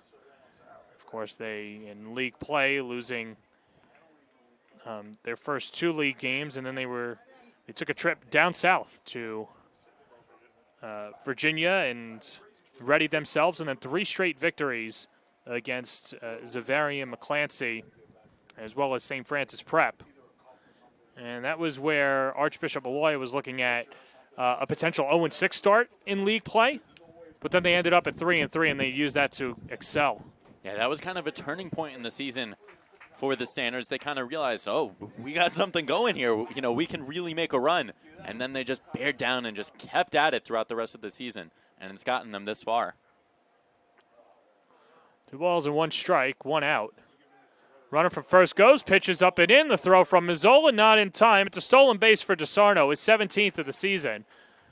And now Malloy with a runner in scoring position and 1 down and a good hitter's count for Dylan Payano. Well, a smart play from both of the DeSarnos, 1 running and 1 coaching. The pitcher Didden has been throwing inside, and that one was just hard for Mazzola to handle up and in. Hard to get it over to second quickly. DeSarno with the stolen base. And that's low. Ball 4, another walk.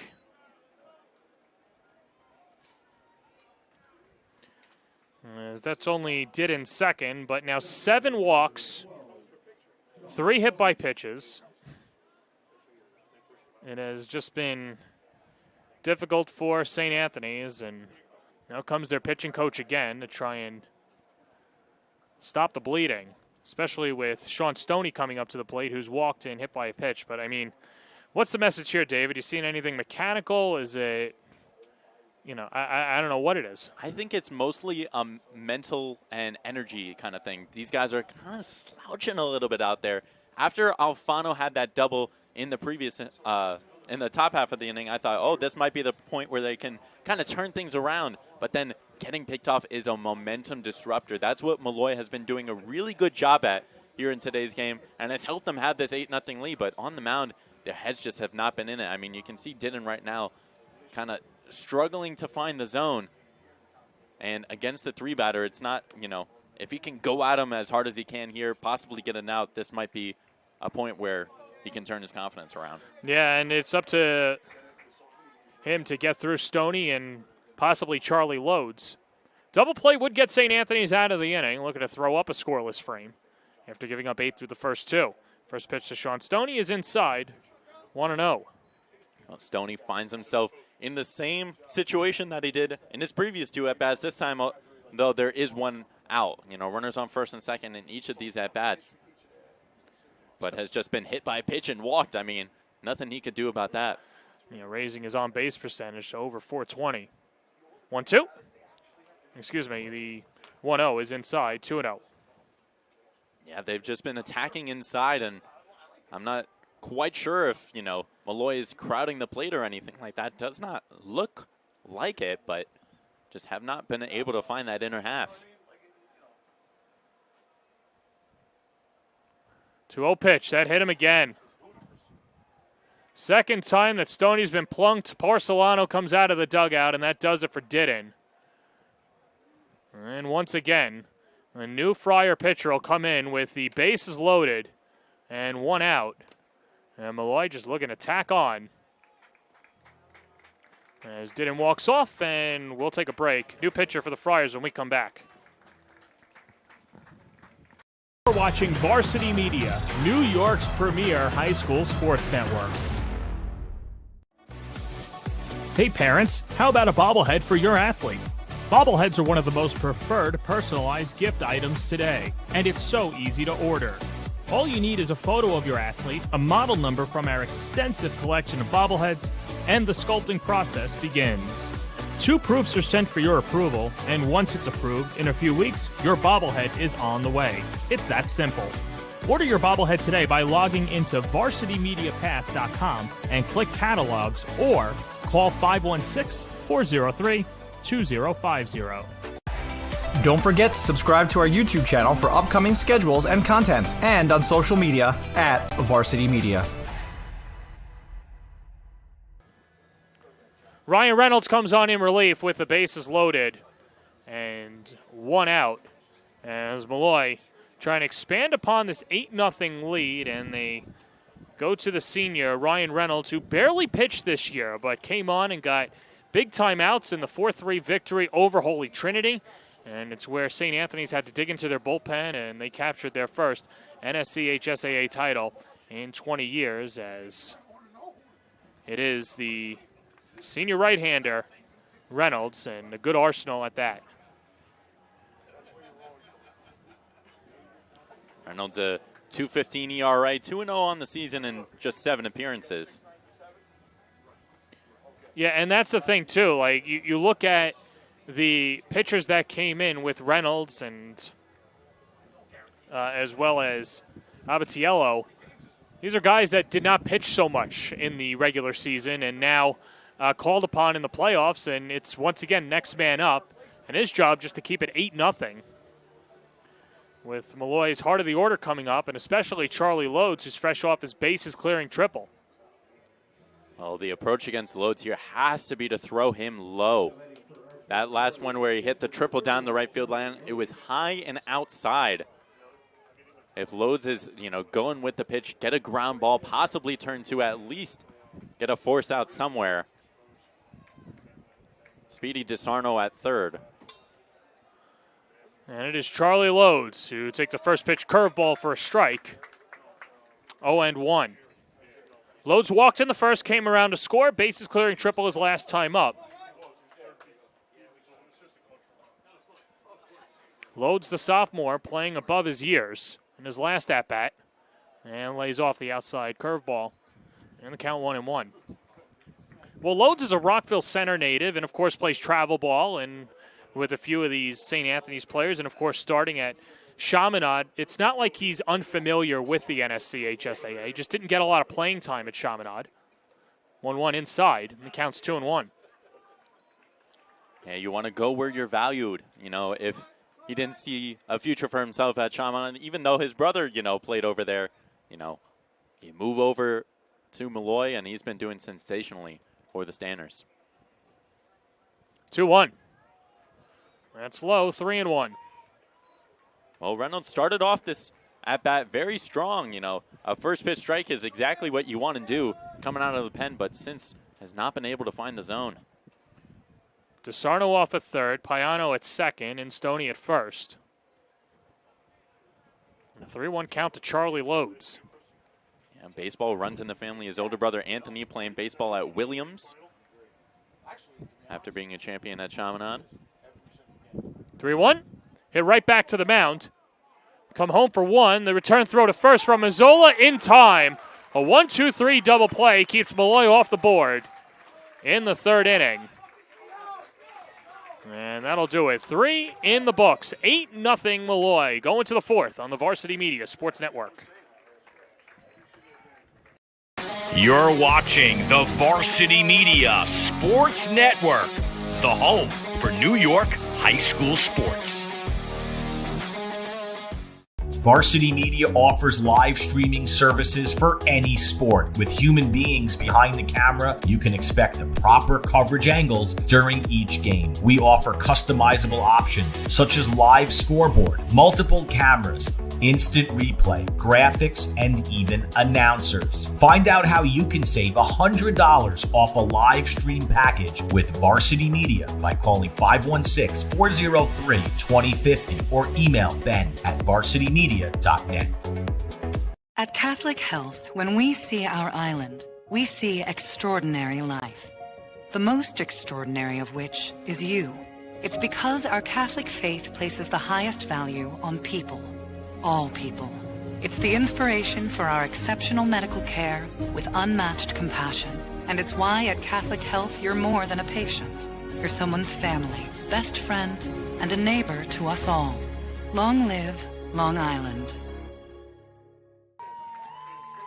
Top of the fourth inning back here at Fordham. 8-0 the lead for Molloy over St. Anthony's, and a big 1-2-3 double play to get St. Anthony's through the order in the bottom of the third.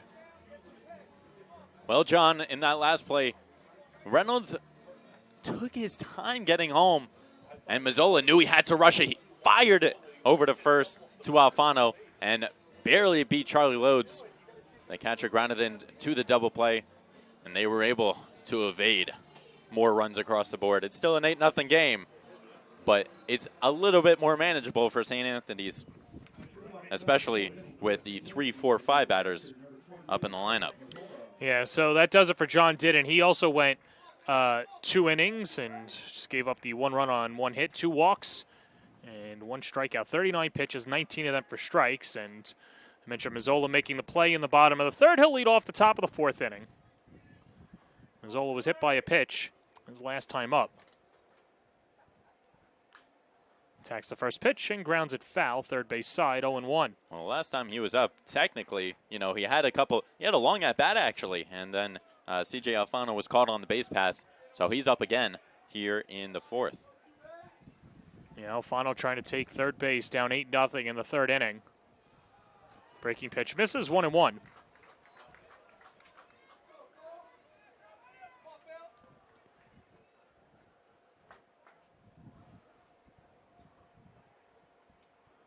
Here's the 1-1, lays off, and the count 2-1. Well, if this score holds, Molloy will play Game 2 tomorrow against the winner of St. Peter's St. Joe's Collegiate, and of course, Molloy only being about 2 miles away from St. John's, if that. You'd have to imagine a raucous home crowd for the Stanners if they were to get to that point.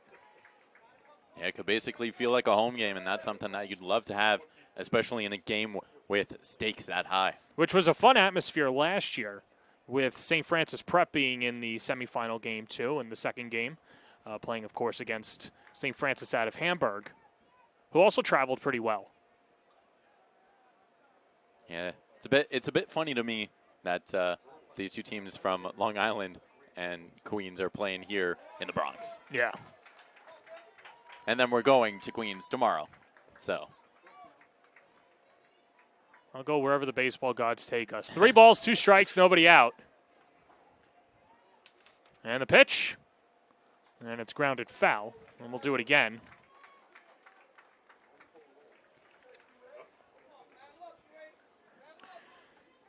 Liam Brower with 3 shutout innings has just allowed the 1 hit. Only 2 strikeouts. No walks and a hit by pitch. 3-2 to Phil Mazzola. Here's the payoff pitch. Hit right back to the mound. Good stab by Brower. And underhands to first, one away. And I have been so impressed by Liam Brower today. He's been sensational on the mound, especially considering that he's had a long time in between innings that he's pitched. I mean, you know, Molloy has had long innings, and he's just come out every single time and been ready to shove. And on that one, just got his glove down quick enough and was able to get off Mazzola going to first. Here's Alex Bono, the right fielder for the Friars. There's his name tag. The pitch misses down and in. Bono popped out to short his first time up on a check swing. Lays off the outside fastball. It's 2-0.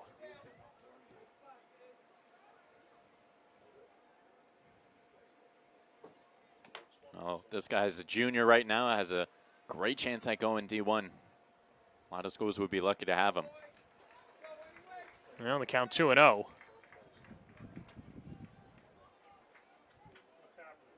I mean, Bono, 6'1", has a good arm in right field. Great bat as well with the numbers, you know, 267, 21 RBIs on the season. I mean, can legitimately see this kid going far. 3-0. On the outer half for a strike, 3-1.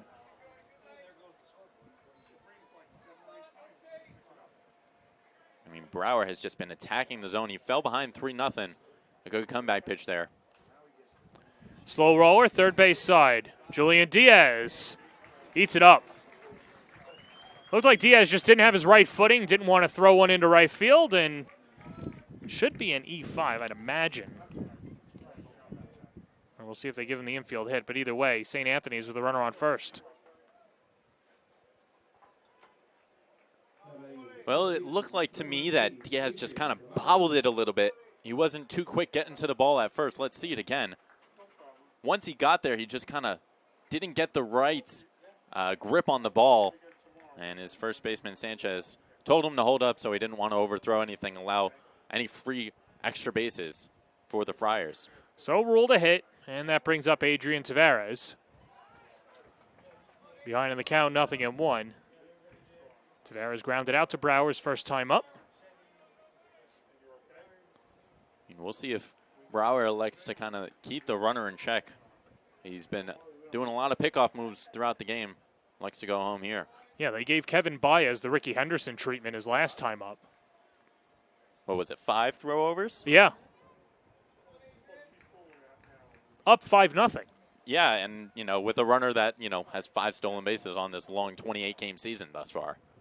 And it's not a knock on his speed. He's just not a base stealer. Oh, another pickoff there. We'll get the clicker going, see how many we get in this at-bat.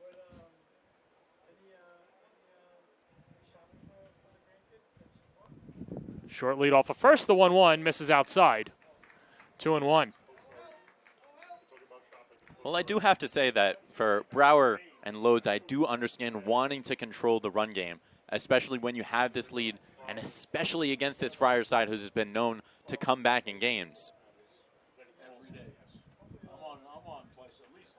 Pitch fisted, right side, caught, and Sanchez, who's on the base, makes the catch, but Bono gets in before the catch was made. So just one out on the exchange. Well, that was a very interesting play there. It looked like Tavares was trying to call time, you know, as Brower was kind of getting his leg up, and he had to swing because it was in the zone. Let's see how close this was at first. Got it there. I think he was safe. I do think he was safe. Sanchez did a good job of kind of delaying and dragging the foot as he caught the ball all in one motion, but smart base runner with Bono. He knew to get back. So here's Baez, reached on an error in the second inning.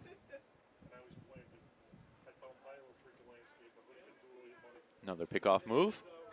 Just keeping the runner honest, especially with 2 outs. Don't want to allow just, you know, a single up the middle to score a run. So checking on the runner. Tavares with only 3 stolen bases on the season. Pitch to Baez and misses. 1-1.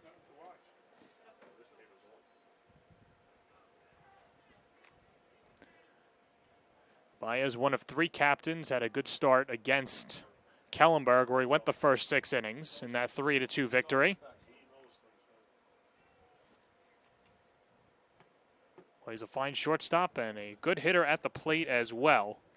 275 on the season, but we mentioned the disparity between his batting average and his on-base percentage. The 275 hitter, but a 449 on-base percentage. Very selective at the plate. 1-1, runner goes, shows bunt, takes outside for a ball, loads his throw to second, not in time, as he gets under the tag by the second baseman, Dylan Payano. And Lode's upset with himself after that one. Thought he could have had him there. Didn't get the best jump on that one, but the throw just not in time. Was enough to get him in a runner in scoring position now. Outfield still played relatively far back, especially in right and left with DeJoy and Rosa.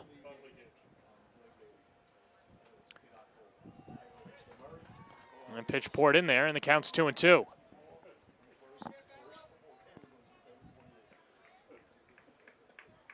Brower trying to get through 4 scoreless.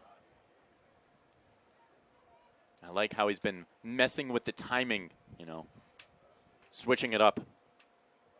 2-2 inside, it hit him. First hit by pitch of the inning, but second for Liam Brower. Yeah, he was ahead in the count, 2-2 count, trying to go inside. I mean, that's just kind of the pitching strategy for this Molloy side. That time just rose inside, and now. That's 6 hit batters already today, combined, David. Let's check the record book, see what the number is. Well, we have the Brain Trust sitting next to us, but I don't think they have the records. And now DeSarno comes out to talk to Liam Brower, and the plan today was to have Brower go as far as he can and then turn it over to Ryan McMenamin, who had been warming up every single inning. And you'd have to imagine, David, that even though Brower has an 8-run lead, I don't know, it could be a little detrimental to have McMenamin continue to warm up and throw a game's worth of pitches the night before a possible championship game, especially since he's your number 2. Yeah, 100%. But the strategy going into tomorrow, if Molloy were to win, they would probably start Sanchez, who's over at first, and then bring in Anjay after that. But if Brower can keep going and just, you don't want to tire out McMenamin. If he ends up starting tomorrow, that might not be, the worst strategy to go out there with. No, but that's my point. You bring it up with Anjay Boudreaux. Good job there. Brendan Howard takes low for ball 1. My point being, and I don't think he expected Brower to go the distance, but when you're given an 8-0 lead, you see as far as he can go, especially with the 105 pitch limit.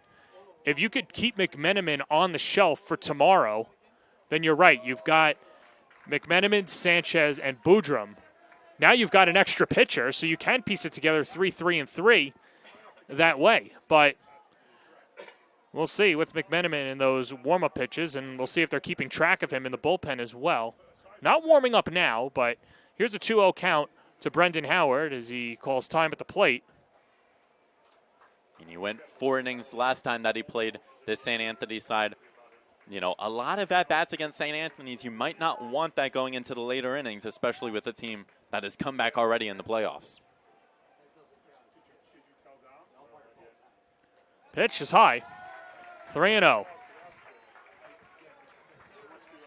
Michael Carr would be next. He only a sophomore, as its fellow sophomore Charlie Lodes to go out there and try and settle down Brower. Sophomores have had their fingerprints all over this game. These two teams are young teams. They have a bright future ahead of themselves on both sides. Not a ton of seniors playing today. But, hey, I mean, getting your experience in now, you can possibly make another run next year and the year after that. It's like exactly what these two head coaches would want. What about the year after that? Well, then we'll have some new prospects come in. All right. They don't stop playing baseball, from what I know. Outside, ball 4, and the bases are loaded.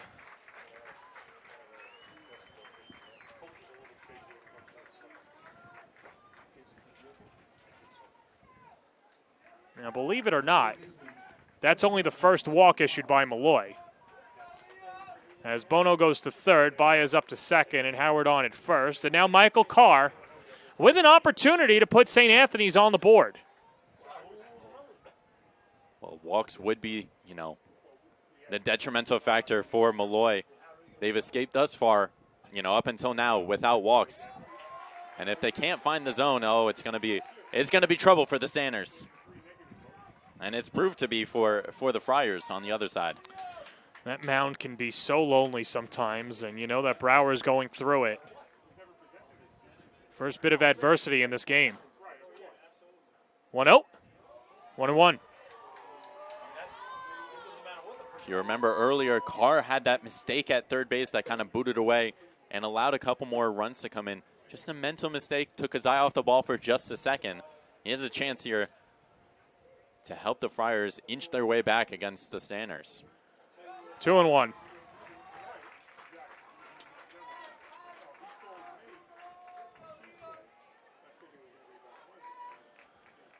Well, Michael Carr, like we mentioned, started 1 for 12 on the season, but has not played like a sophomore since.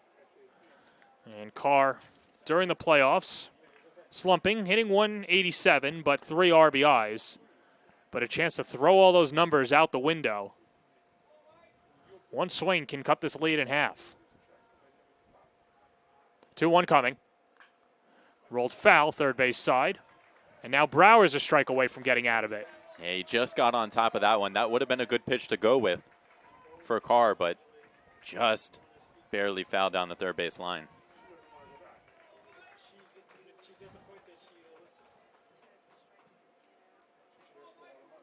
Can't fall behind on this pitch. You don't want to have to make that influential 3-2 pitch with 2 outs. Want to get him with this one. Bases full of Friars. 8-0 lead from Malloy. 2-2 pitch. Just outside, 3-2. So the merry-go-round will be in motion. As McMiniman starting to toss a little bit harder in that Molloy bullpen. Big pitch here. Everybody making some noise. 3-2 to Michael Carr. Runners go off. The pitch. Chopped foul. And we'll do it again. Good job to spoil that pitch from Carr. Wasn't exactly in his wheelhouse, but you want to have to force Broward to make that pitch again. And it's a difficult pitch to make. He's been taking his time out there on the mound, trying to command it as much as he can. But this St. Anthony side has been making some noise here in this inning.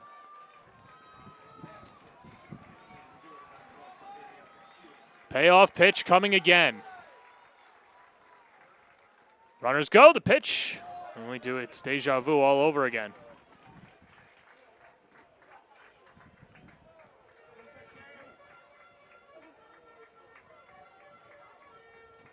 And now the home plate umpire will give a warning to the St. Anthony's dugout. Andrew Schwartz came out and fired a fastball in the direction of Brower, but like the rest of every St. Anthony's tosses today, missed his target. And so just a warning from the home plate umpire. But Bono off at third, Baez at second, Howard off at first. 3-2 pitch. Outside, ball 4. And another walk will bring in a run. Bono comes in to score as Carr goes over to first. And now DeSarno is going to come out.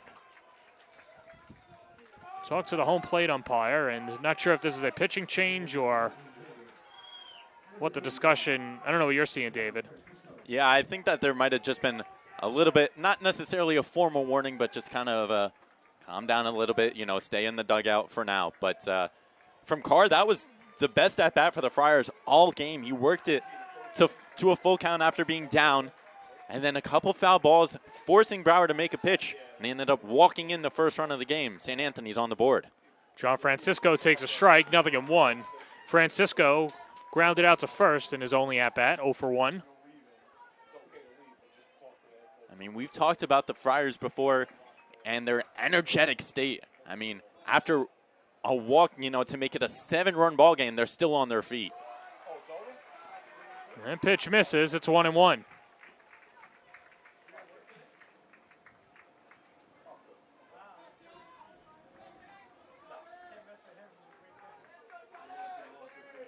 Tough sledding for Liam Brower, just trying to get through the fourth. 1-1, 2-1. Well, despite missing on that pitch and falling behind, you get the sense that he still feels like he is in control, of the at-bats. He's been taking his time out on the mound, messing with his timing, and just trying to tune out the noise from the Friars bench.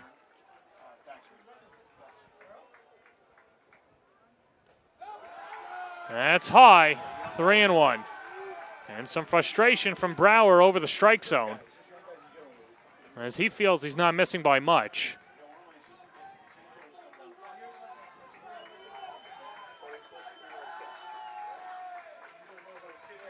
Three and one to John Francisco. The pitch on the outer half for a strike. It's 3-2. Yeah, I think that if he didn't get that pitch, there might have been a fit thrown by somebody. But another opportunity for the Friars, forcing Brower to make a pitch. It's 2 outs. It's a 3-2 count. It's bases loaded. It's a big game, and it's a big moment. And it's on the way. And it's lined just foul down the third base line.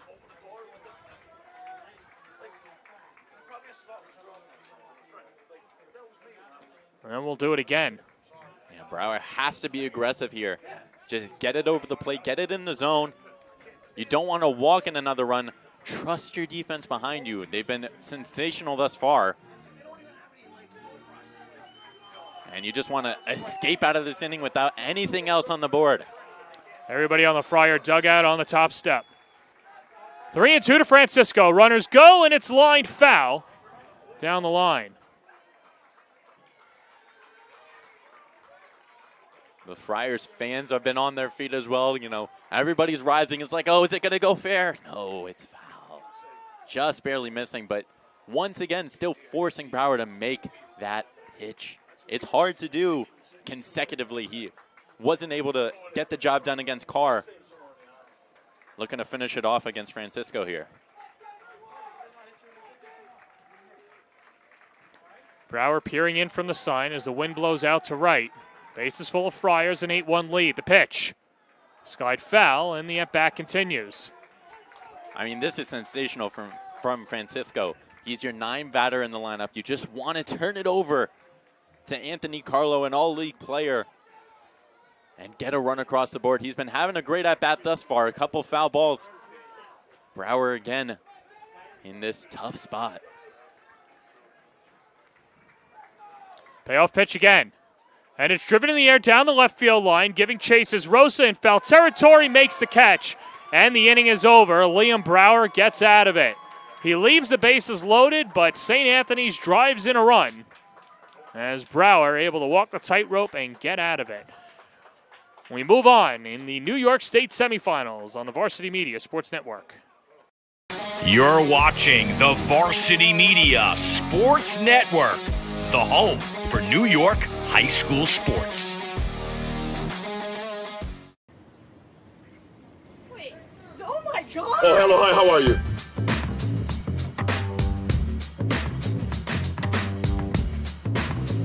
All right. Hey, what's going on, man? How you doing? All right, I'm Ron. Oh, what's going on? How you doing, sir? How you doing? I'm Ron. Hey, what's going on, man? How you doing?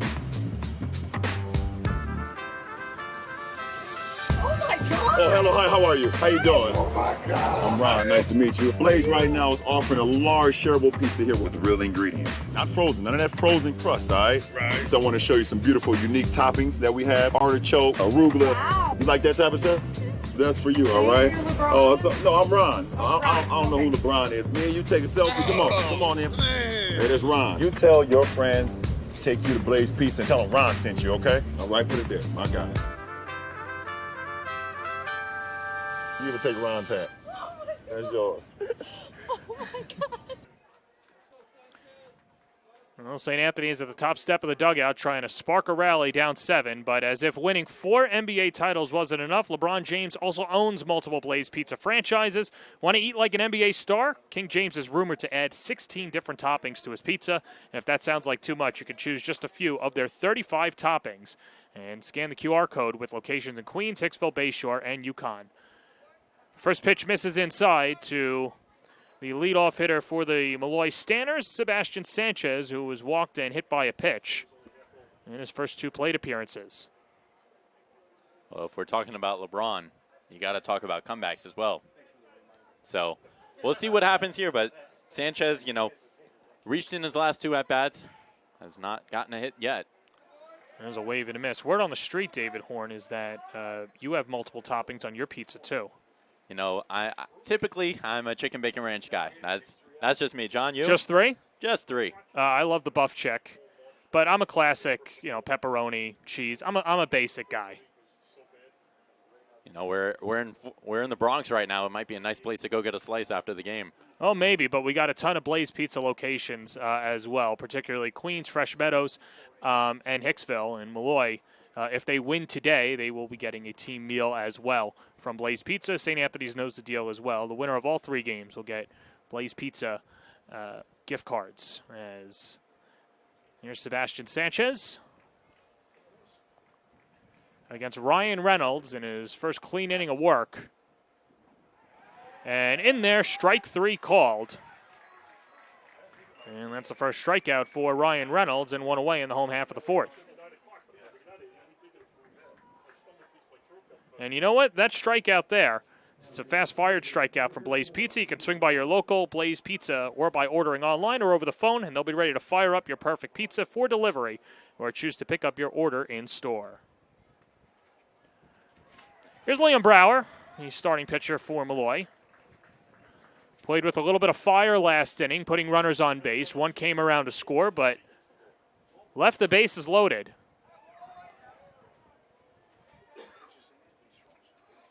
And on appeal, first base umpire says no swing, and the count is 1-1.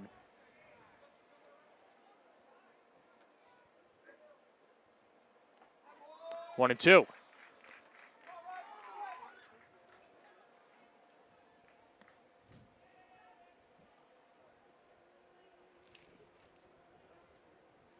And time called at the plate again. In Brower, you could see a guy that really likes to go on his own tempo on the mound. He'll speed up or slow down, and same thing at the plate, trying to make Reynolds uncomfortable.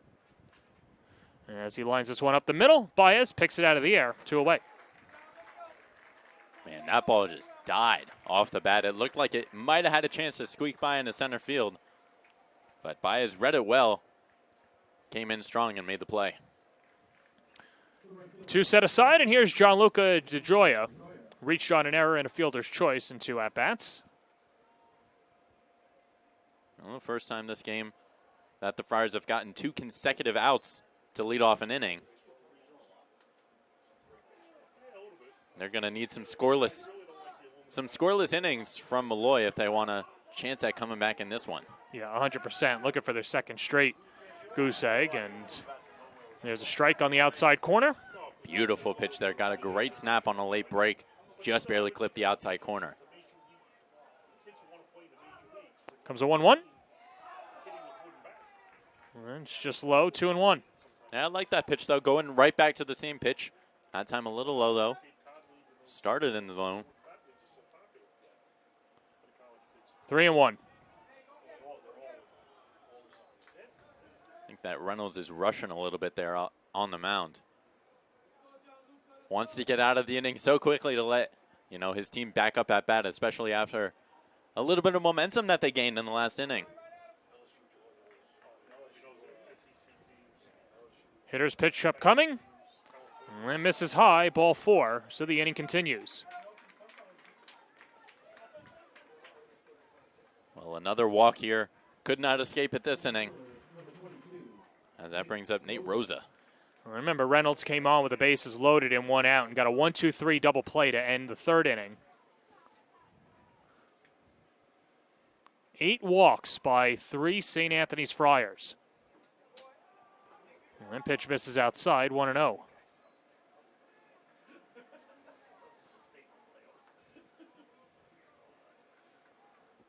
Rosa in the last inning, in the top half of the inning, basically was playing on the line by the end of the inning. Everything was being fouled off towards his way. And lifts it in the air, third base side. Kevin Baez calls everyone off, and the inning is over. As Ryan Reynolds works around the 2-out walk, 4 in the books. 8-1 Archbishop Molloy on the Varsity Media Sports Network. You're watching Varsity Media, the premier high school sports network in New York. The Long Island Fieldhouse is the premier training destination on Long Island, featuring indoor and outdoor facilities that are 15,000 square feet with the multi-purpose field good for all sports. Take your game to the next level, featuring 12 batting cages, 6 pitching mounds, baseball, softball hack machines, featuring the latest tech like Swing Catalyst, Analysis, Hit Tracks, and Rapsodo Pro. And when you're done in the lab, you can head to the classroom for your studies. Located in Hauppauge, visit lifieldhouse.com for more information.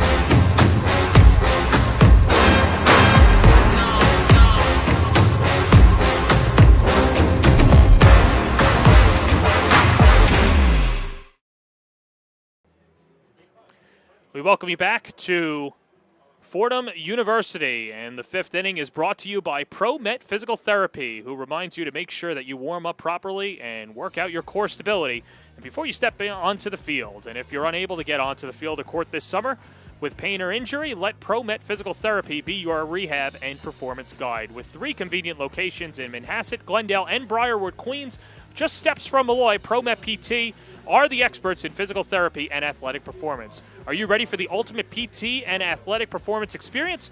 ProMet Physical Therapy and Performance Therapy is built for athletes. Give them a call, 718-880-2385.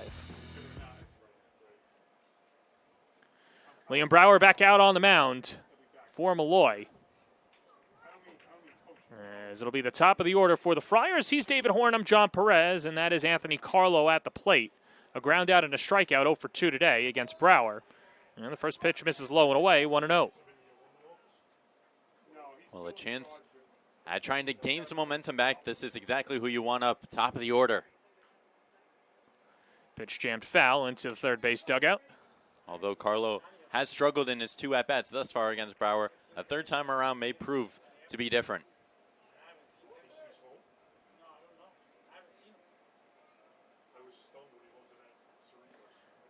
St. Anthony is able to scratch a run across against Brower last inning. Now ahead in the count 1-2. Well, started with an infield single by Alex Bono, and then he came around to score on the bases loaded walk, and that's been it, as Brower was able to get John Francisco to fly out. Check swing, did he go? Yes, says the first base umpire. Strike 3 called, and Carlo is sat down to begin the 5th. Well, he didn't love that call, but smart play from Brower after he showed bunt in the previous one. And just a bit outside, but could not hold up his swing.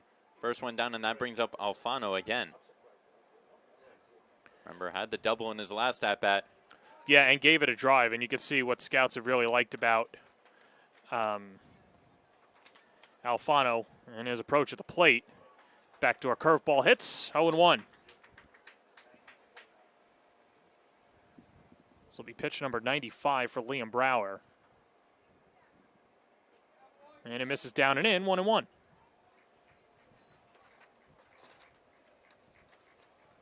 Yeah, once again, Alfano has to be the energy guy here.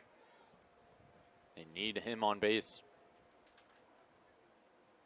Swing and a miss. 1-2. Well, Alfano giveth and taketh away in that third inning, like you mentioned, the double, but then was thrown out trying to take third base. Behind in the count, 1-2. And the pitch in the dirt. Loads with the block, 2-2. Now, it may have seemed insignificant, but just a little bit of frustration from Liam Brower after missing that pitch. At pitch, you know, nearing 100, you don't want to be too upset with yourself after each pitch. You want to just stay as locked in as you possibly can. Because if you miss to this kid, oh, he's putting it over the fence. Well, right, and the pitch limit, of course, is 105. So Brower would like to get through Alfano and try and get Mazzola. And it's in there, strike 3 called. Frozen with a curveball, 4 strikeouts for Liam Brower, and 2 set aside in the 5th. Yeah, beautiful pitch there. On the inner half to Alfano, who just froze up completely. And 2 outs now, nearing that 105 limit. So Brower getting ready to throw pitch 100, and technically if he gets Mazzola out on now 4 pitches or fewer, he can start the next batter, but we would assume he's just going to try and empty out the tank and try and get Mazzola, who is reached on a hit by pitch and then grounded out. I love that from Brower. Quick pitch there. Mazzola ended up trying to check his swing, but ended up going around. Smart play by the sophomore. 1-1 pitch. That's low, 2-1. He's trying to be careful with Mazzola here. But at this point, you just got to attack. I would bring it back inside. 2-1 pitch. On the inside corner, 2-2. This is going to be a huge pitch here. If he can get out of this inning with a 1-2-3, he will be very happy with his day on the bump. Driven out to left. Let's see if it hangs up for Rosa. It does. Liam Brower through 5 innings in the New York State semifinal, and Archbishop Molloy with an 8-1 lead. What a good performance for Liam Brower in the biggest game of the season so far for the Stanners. It's time to stretch on the Varsity Media Sports Network.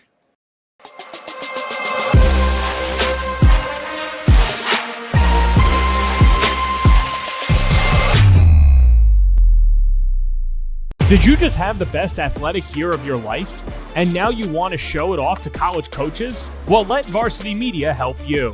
Varsity Media's college recruiting videos show off your unique skills to help you land a spot on the team of your dream school. We'll provide music, spot shadow effects, and a link to send to your next coach. Contact us today for more information. Don't rely on word of mouth or cold emails. Let Varsity Media help you take your game to the next level. Varsity Media offers live streaming services for any sport. With human beings behind the camera, you can expect the proper coverage angles during each game. We offer customizable options such as live scoreboard, multiple cameras, instant replay, graphics, and even announcers. Find out how you can save $100 off a live stream package with Varsity Media by calling 516-403-2050 or email ben@varsitymedia.net. Well, we welcome you back in the bottom of the 5th inning, and already one ejection. First base coach for St. Anthony's is now being called off, and you know what? He'll get up and stretch, and it is time to stretch here as well. This 5th inning stretch brought to you by ProMet Physical Therapy and Athletic Performance. Let ProMet PT be your guide during all of your toughest moments, whether you're having trouble staying on the field or on the court, or you just had orthopedic surgery. From the start to finish, make ProMet PT your partner in performing at your best, inspiring you to reach your full potential. Call ProMet PT or visit ProMetPT.com to get started today. You can see the frustrations for St. Anthony's. They have not dealt with a frustrating loss like this in a while. And for the loss against Holy Trinity, it was a matter of Holy Trinity just making plays defensively, getting timely hits. For St. Anthony's, this has been self-inflicted wounds. As Ryan Reynolds back out on the mound, first pitch to Matt Stevenson, bunted in front of the plate. Mazzola takes charge, fires to first, not in time. Well, Reynolds looked at Mazzola, and the two looked at each other like the Keystone Cops and didn't know who wanted to pick it up, and eventually Mazzola took charge, and that allows Stevenson to reach base with a leadoff infield single. Yeah, Mazzola's strong arm almost bailed him out, but the speedy Stevenson was able to make it a first. A sensational play. I mean, the 9 batter in the lineup, first pitch of the inning, laying down a bunt and hustling over to first to turn it over to the top of the lineup. That's only the 3rd hit of the day for Malloy. And now top of the order, it's Patrick DeSarno. 3 walks today in the 1st, 2nd, and 3rd. So he got an inning off, and now he gets ready in the bottom of the 5th.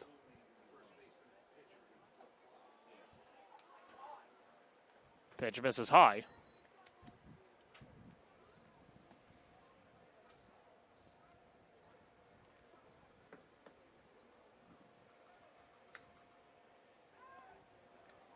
Well, with DeSarno, he had an MRI earlier this week to see if he could get cleared to throw and play shortstop.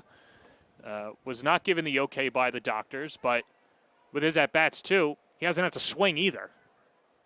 Yeah, we thought that he might have a bigger impact on this game in the first couple innings. At the very least, he's a very aggressive hitter, loves going after those first pitches. But today he's been seeing them. I mean, worked himself into a 3-0 count now here already with 3 walks on the day. That's in there for a strike, 3-1.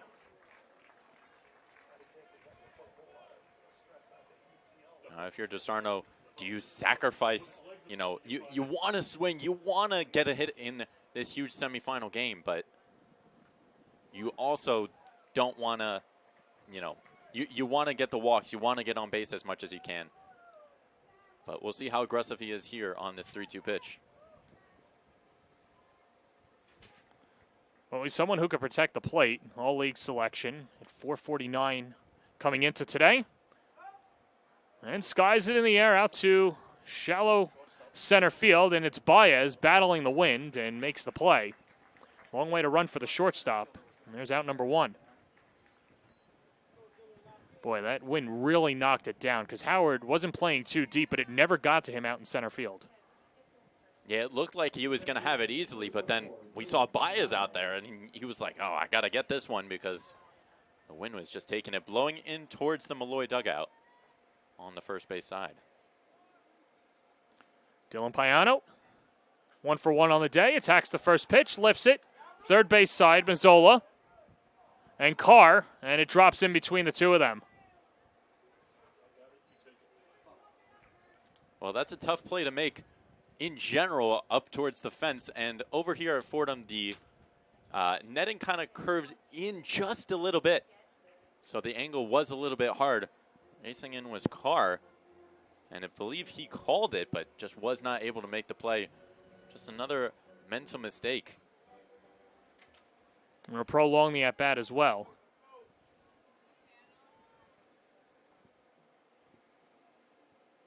That's Stevenson, the runner at first, in the pitch. Dotted on the outside corner, 0-2.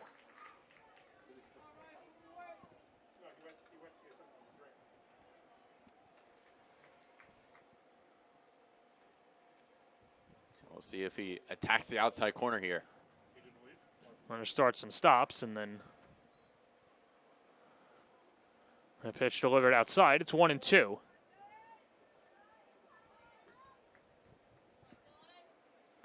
Well, double barrel action in the Molloy bullpen as it sprayed foul down the right field line, and warming up is Julian Diaz.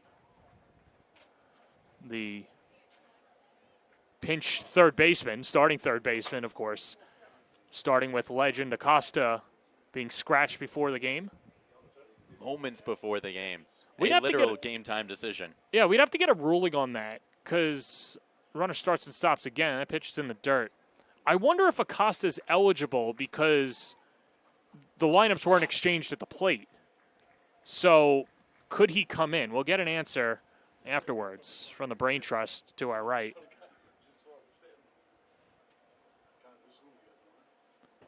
Pitch, hit on the ground to third. Carr charges, bobbles, and his only play is to first. Fires in time as Alfano holds the bag.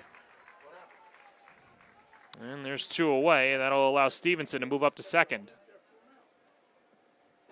Well, a chopper to third, a double play opportunity, but Carr just couldn't get it quickly out of his glove, although, running quickly over to second with Stevenson. Not sure if he would have had a chance at getting both, but definitely at one. So the runner moves over to second, and his strong throw just barely beats out Payano. Here's Sean Stoney, walking a couple of plunkings.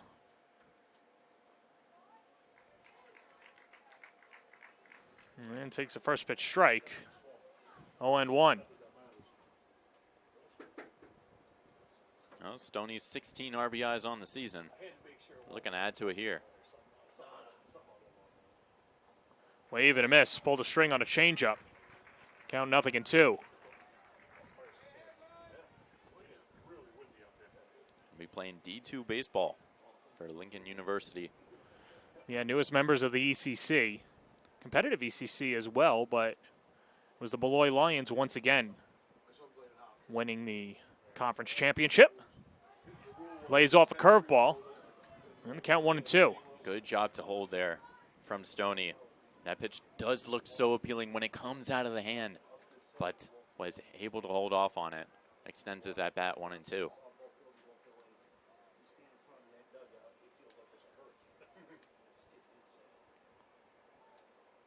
Check of the runner at second, 1-2 pitch.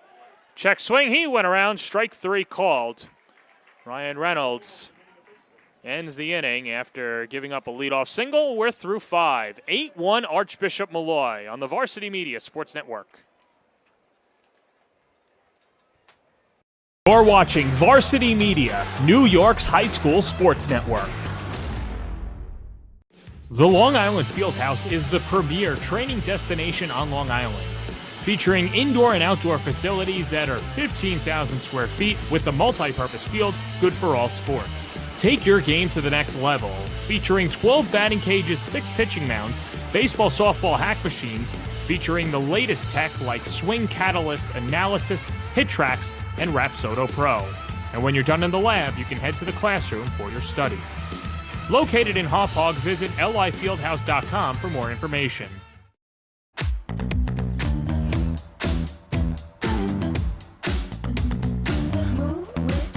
Shake it up, stop when the clock hits 13. Sing 1, 2, 3, 4.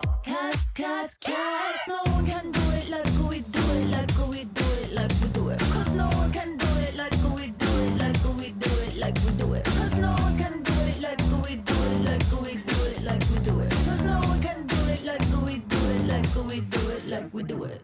Don't need it, that's fine. We welcome you back to Fordham University. Sean Stoney, the new pitcher, and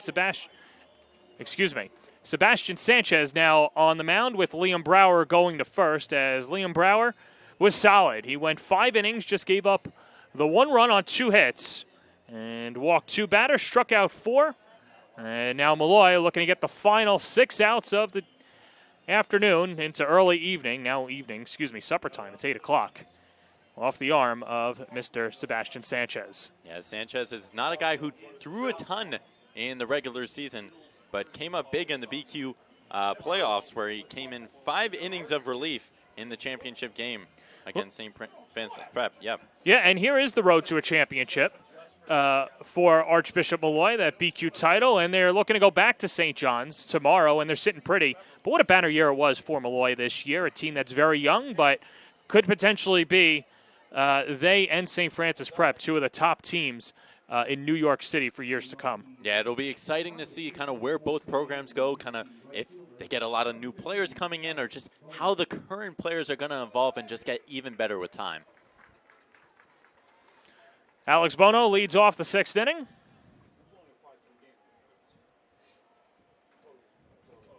Bono an infield single and a pop out, 1 for 2 on the day.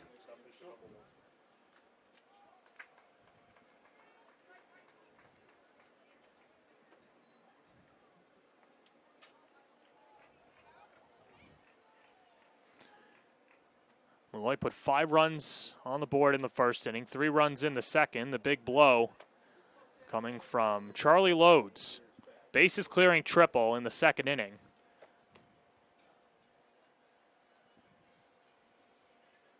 And the 1-1 upstairs, 2-1.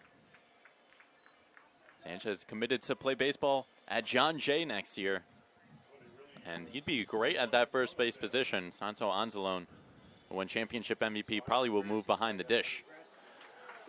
And a good spot for John Jay. And unfortunately, though, with the way the CUNYAC has been going, there is no NCAA appearance for that conference, but still winning a championship nonetheless. 2-2 coming. 1 pitch rolled foul. And what a year it was for John Jay also to come back as well after being essentially the Bad News Bears or Bad News Bloodhounds last year. Couldn't win a CUNYAC game, and this year they're at the top of the conference and winning the tournament. 2-2 coming. Inside and behind the back of Bono as the count is 3-2. Yeah, and John Jay were not expected to win that championship game. They were facing off against a CCNY team who they'd split the series against earlier in the year and facing off against some really good pitching. And they were just able to pull it off. And Sanchez is going to be a great addition to their side as Bono draws a walk.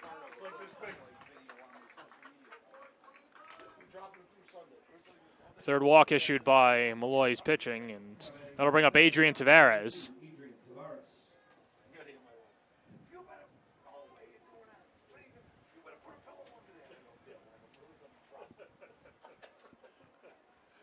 So Molloy defense, it really hasn't been tested. No tough plays out there. You just had the double by Alfano and a couple of infield singles.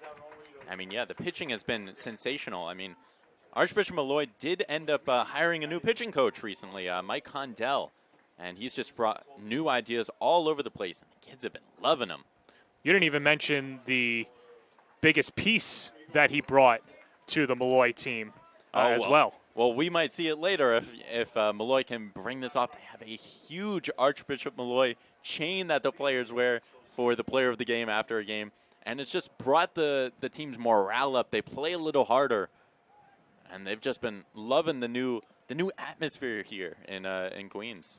Yeah, it was really interesting because Condell came into the office of DeSarno, and he had a plastic bag, transparent plastic bag, and DeSarno saw the chain and said, "What the heck is that?" And he pulls it out, and it's this huge AM chain. Stopped by Loads as he rifles it down to second, but that'll allow Bono to take it.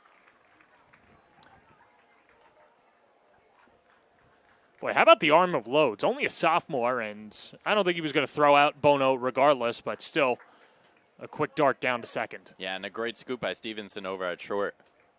Able to prevent that from getting into the outfield, allowing another base runner to move over 90 feet. Check of the runner at second. Here's the 1-2. And fouled off again. But that chain, I mean, imagine somebody walking into your office and presenting that to you. I mean, Coach DeSarno was like, "There's no way." At first he was like, "There's no way. You got to be kidding me." But he ended up, folding over, and it's been a great addition. It seems like, they're 28th man on the roster, it seems. Well, it's a long season, and for Molloy last year, losing in the BQ final, 7 wins in 2022, only 4 wins in that shortened COVID year at 21. You got to add some levity, and baseball is a long marathon, and you got to celebrate every victory. Here's the pitch inside. And it kind of increases a little bit of friendly competition as well. I mean, you want to be the one wearing the chain, right? So, you might be fighting with your teammates just about who can play that much better. And it's been working for Molloy so far this year.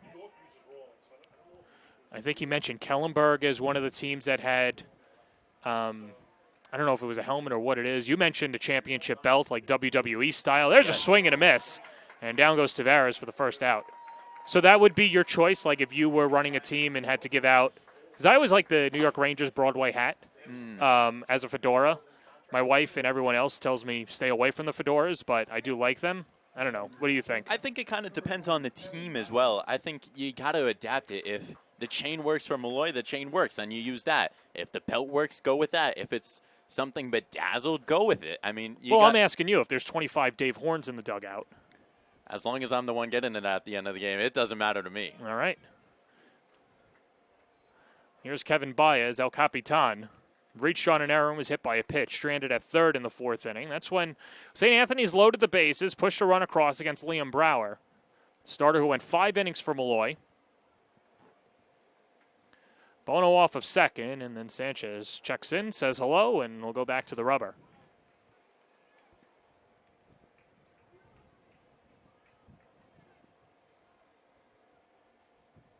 Pitch. Jam shot, shallow center. Long run for Stoney, but he gets under it. Makes the catch. Yeah, 2 gone. Great range from Stoney in center field. It looked like that was going to bloop in, but Stoney just got there quickly. Closing in. Made the play, didn't allow an advancement from the runner. Here's Brendan Howard. Fly out and a walk, 0 for 1 on the day. Yeah, the wind was also, coming in towards the plate a little bit, so Stoney had to run extra hard for that one. Brendan Howard spoils the first pitch. 0-1.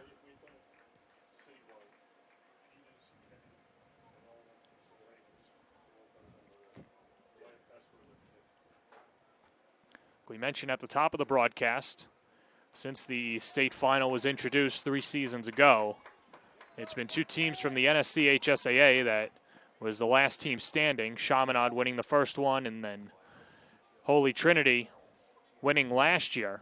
St. Anthony's down 7. The representative from Nassau, Suffolk. 0-2 pitch. Upstairs, 1-2. Well, last time that these two teams played, St. Anthony scored in the first, but then didn't again until the 6th, where they put up a 3 spot. And that was the most runs they got in 1 inning, and then capitalized in the 7th, tacking on another to win it 5-3. Little tapper, and they won't score this inning. Sanchez takes it all the way as we go to the bottom of the 6th to Molloy with a healthy 8-1 lead on the Varsity Media Sports Network. You're watching the Varsity Media Sports Network, the home for New York high school sports. Mayhem Baseball, we're based out of Merrick, New York. We have over 225 boys and girls in our organization across 19 teams. At Mayhem Baseball, we take our players' games to the next level, and they develop skills that they'll carry with them for the rest of their lives.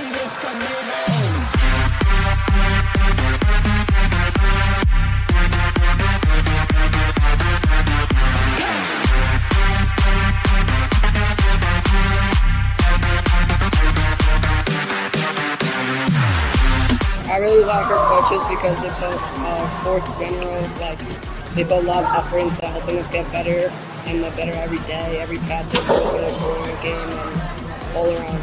I worked on getting more power behind my swing. It makes me a better solid player because the coaches push us to work hard and do our best. They teach me how to work as a team and how to learn new skills. They always encourage me to do my best and put us in the best position to win. New pitcher for St. Anthony's is Lucas Abatiello, the Syosset native and the senior. 0-1 on the year, a 4.32 ERA. Just 1 walk, 7 strikeouts. Opponents hitting .340 against him. As he'll deal to 4.56 due up in the Malloy lineup. And Abatiello just trying to keep this a 7-run game. Now listen, one of these teams that's in this tournament trailed by 6. They'll see them tomorrow in order to capture a title and a state title appearance berth. Maybe St. Anthony's could be that team as well, David Horn. Well, they've come back in the playoffs before. They know that they can do it, and at this point, it's just about a little bit of momentum. If they can exit this bottom of the 6th quickly and try and get some at-bats, get some long at-bats, it's a long way to go, but if they believe they can do it, they got a chance. Yeah, no, it's a long way to the top if you want to rock and roll, as Charlie Loads will lead off. Had the bases clearing triple in the 2nd, grounded out with the bases loaded in a 1-2-3 double play.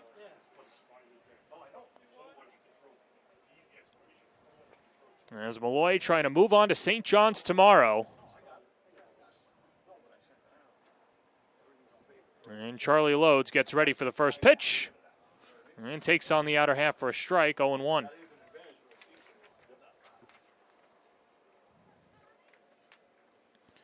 Loads, like we mentioned, the transfer from Chaminade. I don't know if when you leave Chaminade, the disdain for St. Anthony's also leaves you as well. He might be one of the few people to, have 2 rivals, of course, being Chaminade when he was, St. Anthony's when he was at Chaminade, and now, of course, St. Francis Prep or McClancy. Rolled on the ground right side, scooped up by C.J. Alfano, flips to Abatiello, 1 away. Yeah, Loads was hustling hard there, but a good job from Alfano to get there quickly and get the scoop over to Abatiello. Good start to the inning, though. Want to get that first batter out, and especially the cleanup batter with Loads, who's had a successful day already. Doing a good job behind the plate as well. Here's Sebastian Sanchez.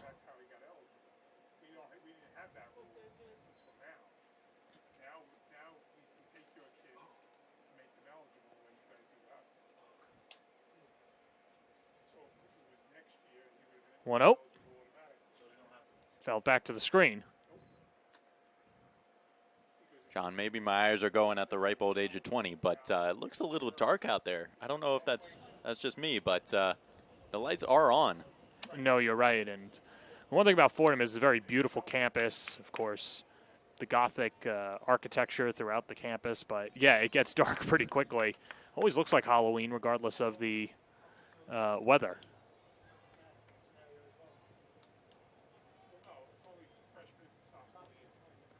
Sebastian Sanchez going to spark another rally, and credit to St. Anthony's pitching staff. And obviously it hasn't been easy, but after giving up 8 runs in the first 2 innings, have kept them at that. The bats have not come up for St. Anthony's, and they'll be down to their last 3 outs. Sanchez rips in the air, deep center field. Howard, drifting back, makes the catch, 2 away. Well, Sanchez got a great piece to it, but the wind started to catch that one a little bit. Could have possibly gotten to the warning track, but Howard in center field has great range. It was easy work for him moving back into his left. So here's Liam Brower. Brower drove in a run in the first inning on a ground out to second. 0 for 3 on the day officially. Of course, his biggest contribution has been on the mound, and he stands in line for the win. Malloy 3 outs away from getting to the New York State Final. Here's the 0-1. Down the middle for a strike. 0-2. Well, to me, it still seems like St. Anthony's is lacking a bit of energy out there in the field, although, it is a tough spot. But roll to short. Kevin Baez all in one motion. And that does it for Molloy, who is trying to move on to the state final. And they're 3 outs away from doing so on the Varsity Media Sports Network. You're watching the Varsity Media Sports Network, the home for New York high school sports. Hey sports fans, did you know Varsity Media live stream broadcasts get viewed by college coaches nationwide? Through our announcers' storytelling and insight on your athletes, we can help your players get an edge on college recruiting. Find out how by reaching out to Varsity Media today, 516-403-2050, or email ben@varsitymedia.net. Did you just have the best athletic year of your life? And now you want to show it off to college coaches? Well, let Varsity Media help you. Varsity Media's college recruiting videos show off your unique skills to help you land a spot on the team of your dream school. We'll provide music, spot shadow effects, and a link to send to your next coach. Contact us today for more information. Don't rely on word of mouth or cold emails. Let Varsity Media help you take your game to the next level. Here's Archbishop Molloy, 3 outs away from getting to the New York State Final. They would be the first team from Queens to do so out of the BQ division. It was Iona Prep the first year, and then last year it was St. Francis Buffalo against Holy Trinity, so NSCHSAA against Monsignor Martin. And now Queens trying to get to Queens and Briarwood, and specifically for Sebastian Sanchez, who will deal to 8-9-1, due up in the order. David Horn for St. Anthony's, it's now or never. It has to be now. I mean, they are a team that has come back in the game. We've reiterated this throughout the broadcast, but they need the energy right now. I mean, they do not want their season to end here. They have to be rowdy. They have to be that team that they were when they were threatening earlier and they got that first run across the board. You see the final high fives, now 3 outs away from doing so. Liam Brower, the starters, over at first base, and Sanchez will face Michael Carr, the sophomore third baseman. 0 for 1 on the day with a walk. Aggressive wind here at Fordham the entire evening. And so the count is 0-1. Pitch, rolled on the ground to short. That's Stevenson, 1 down.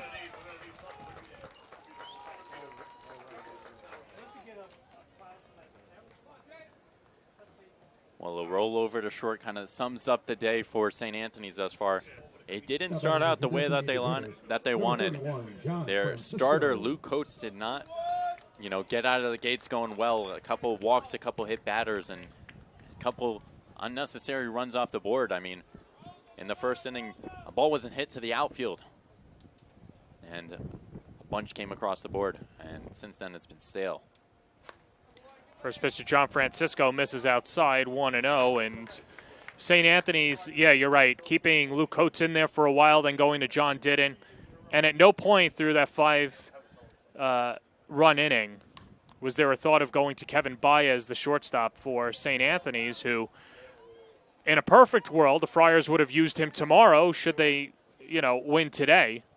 And obviously that's still on the table, but still 2 outs to go. But, hindsight is 20/20, and you got to trust your other pitchers as well. And it was just tough for Coates and Didden. And now Francisco behind in the count, 1-2. Yeah, 100% anticipated Coates, possibly going 105 pitches, but obviously not the case here today. So now Chris DeSarno comes out for Sebastian Sanchez with a 1-2 count, and if he's going to take him out, it would have to be so he could be eligible tomorrow. 25 is the pitch limit. He's got to be approaching that.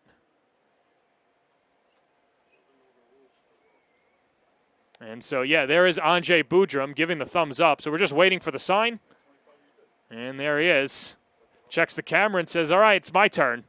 As Anjay Boudram will try and get the final 2 outs and even the final strike when we return on the Varsity Media Sports Network. You're watching the Varsity Media Sports Network, the home for New York high school sports. Did you just have the best athletic year of your life, and now you want to show it off to college coaches? Well, let Varsity Media help you. Varsity Media's college recruiting videos show off your unique skills to help you land a spot on the team of your dream school. We'll provide music, spot shadow effects, and a link to send to your next coach. Contact us today for more information. Don't rely on word of mouth or cold emails. Let Varsity Media help you take your game to the next level. Varsity Media offers live streaming services for any sport. With human beings behind the camera, you can expect the proper coverage angles during each game. We offer customizable options such as live scoreboard, multiple cameras, instant replay, graphics, and even announcers. Find out how you can save $100 off a live stream package with Varsity Media by calling 516-403-2050 or email ben@varsitymedia.net. Well, it wasn't anything that Sebastian Sanchez did wrong, David Horn. It was he needs to be eligible for tomorrow. Was at the pitch count. So that means Anjay Boudram comes on in a 1-2 count as Anjay is going to try and get the final 2 outs and send his team to the state final. Yeah, good ERA for him, 2.02. He's done a couple innings this year, a kind of slower type of pitcher with a really good changeup. If he can just get these last 2 outs, let Malloy soak in this win, but then prepare for tomorrow's game. So technically, Sebastian Sanchez, 1 1/3, no hits, is not allowed to run, 1 walk, and 1 strikeout. And so here's John Francisco facing 2 pitchers in the same at-bat. Count is 1-2, base is empty, and an 8-1 lead for Archbishop Molloy.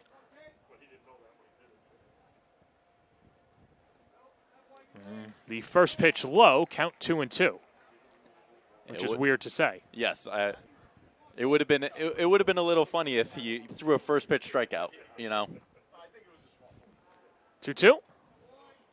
Well, and now he'll at least have to have the minimum amount of pitches for a strikeout. But the count is full, a 7-run lead for Boudram. And outside, ball 4.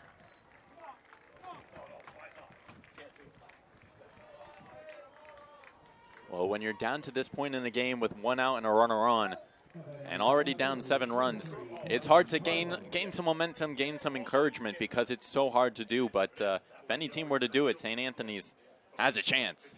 And it's up to Anthony Carlo, the junior, 0 for 3 on the day with a couple of strikeouts.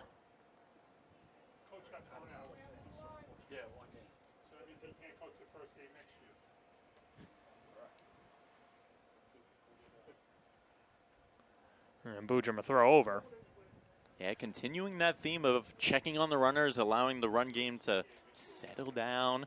You know, you don't want to allow any runners over, but at this point in the game, you just want to throw strikes and get out of here. Ripped foul down the left field line.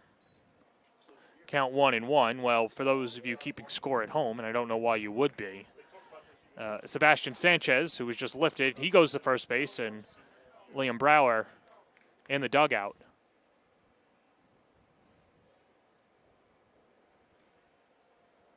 One pitch. Inside, 2-1. Got to be smart if you're Carlo here. Don't want to help him out on the mound, but don't want to put yourself down in a hole. 2-1 count here. That one ripped into left field, a base hit. And so Carlo picks up his first hit of the day as Rosa lobs it back in. Francisco on at second. And St. Anthony's with something cooking, and they'll bring up their best hitter, C.J. Alfano.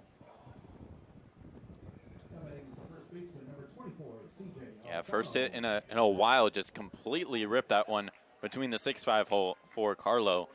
Has struggled so far today, but if he wants to get his team going, now's the time.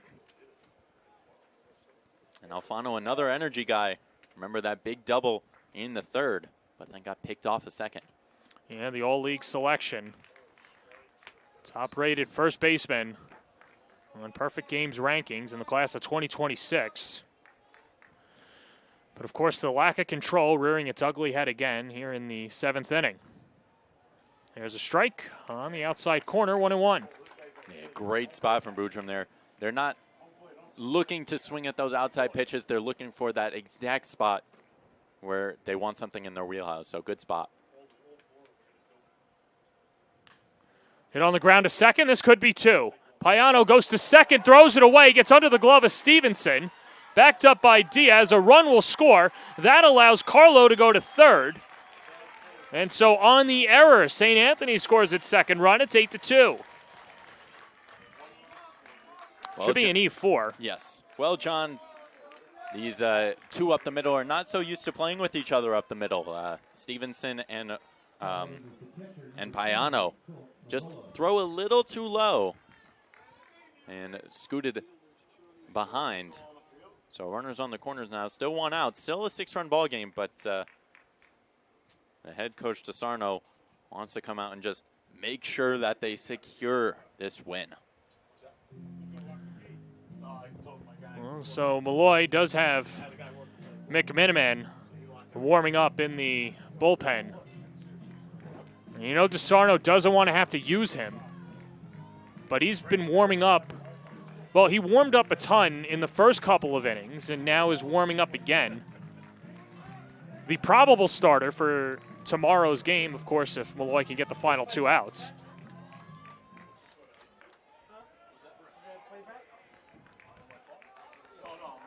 Well, when Boojum was coming in, the whole infield had smiles on their faces, and now they got to put on their game face.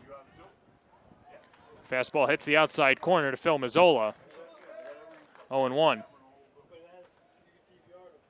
And Mazzola has been great behind the plate today. A couple plays that he's just completely saved with his cannon of an arm. Pitch. 0-2. As that hits the outside corner. Mazzola not happy with that call, especially as a catcher. You hope that you can get some calls going your way when you're at the plate, especially if you build up that rapport with the home plate umpire. Mazzola 0-for-2 with a hit by pitch. And a swing and a... Well, it was a swing and a miss, but catcher's interference, as they say, the bat hit Lode's glove. And now the umpires are going to talk it over. Let's see if we get something on the replay. Let's throw it up there and see what we could see here. Let's see. Definitely swung on that. And, yeah, it looks like he got a piece of it. So the right call there on the catcher's interference. Mazzola's smart to extend there. Let's see it one more time and watch Lodes' reaction. He did grimace afterwards. Let's see it. Yeah. Up in the zone, and he does make a play. It looks like it possibly hit his finger, and looks like it's going to be a catcher's interference call on Loads. Yeah, so base is loaded now.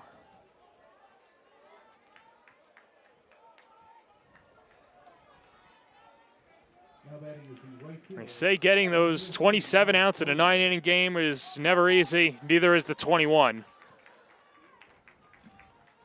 And so here's Alex Bono. Base is full of Friars in an 8-2 game. First pitch swinging, fouled off. 0-1. A pop out, an infield single, and a walk for Bono today. 1 for 2 with 2 stolen bases. As Andre Boudreaume just trying to close the door and move Molloy on. Here's the pitch. Swing and a miss. 0-2. Yeah, beautiful change up there. When that's working, Boudreaume can be hard to hit. But up again, 0-2. He was to the last batter, but Loads will have to be careful there. Might be a little bit deeper in the catcher's box.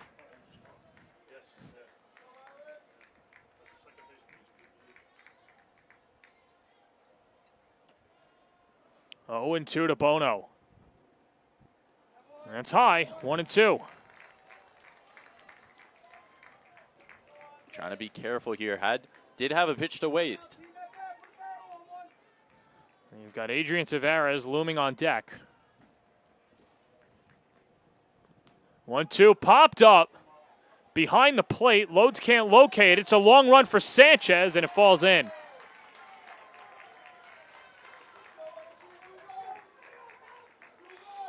Well, that's a hard play to make, even if Loads got it right off of the jump.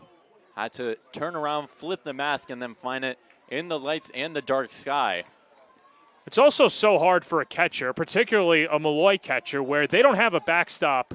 You don't have, I'm trying to think of the best way to say this, but there's essentially the backstop is right behind you, so he's not used to fielding pop-ups that are behind the plate and then the dark sky as well. Here comes the count, 1-2 again, the pitch. He struck him out. And St. Anthony's is down to its final out.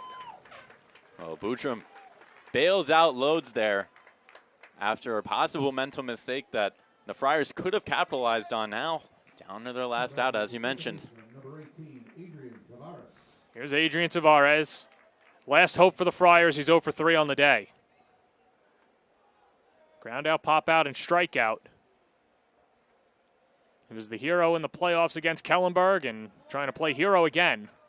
Paul Parcelano said that when he made that catch, he had still the belief in St. Anthony's that they could get to this point and win a state title. But Malloy has other plans. 1-0, 2-0. Don't want to walk in a run and keep the Friars' hopes alive, but also don't want to give him a fastball right down the middle that he can drive in a couple runs with. 2-0 coming. 2-1. Good spot from Boudreaume there. High and away. That is something that Tavares would not be swinging at normally. 3-1.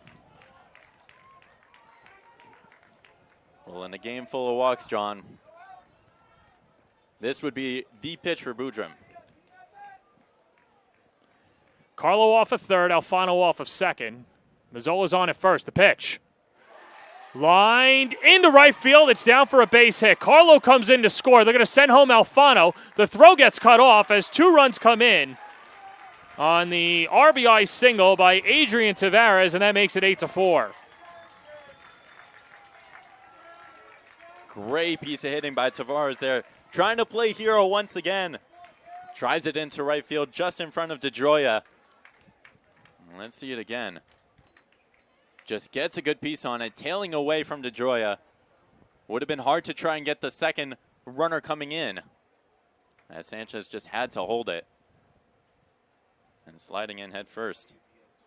So DeSarno's going to go to the bullpen. Boudreaume with 23 pitches. He'll be eligible for tomorrow, but St. Anthony's now with some momentum trying to put themselves in tomorrow's final game. as it'll be Ryan McMiniman to try and get the final out for the Stanners on the Varsity Media Sports Network. You're watching the Varsity Media Sports Network, the home for New York high school sports. Hey sports fans, did you know Varsity Media live stream broadcasts get viewed by college coaches nationwide? Through our announcers' storytelling and insight on your athletes, we can help your players get an edge on college recruiting. Find out how by reaching out to Varsity Media today, 516-403-2050, or email ben@varsitymedia.net. Did you just have the best athletic year of your life?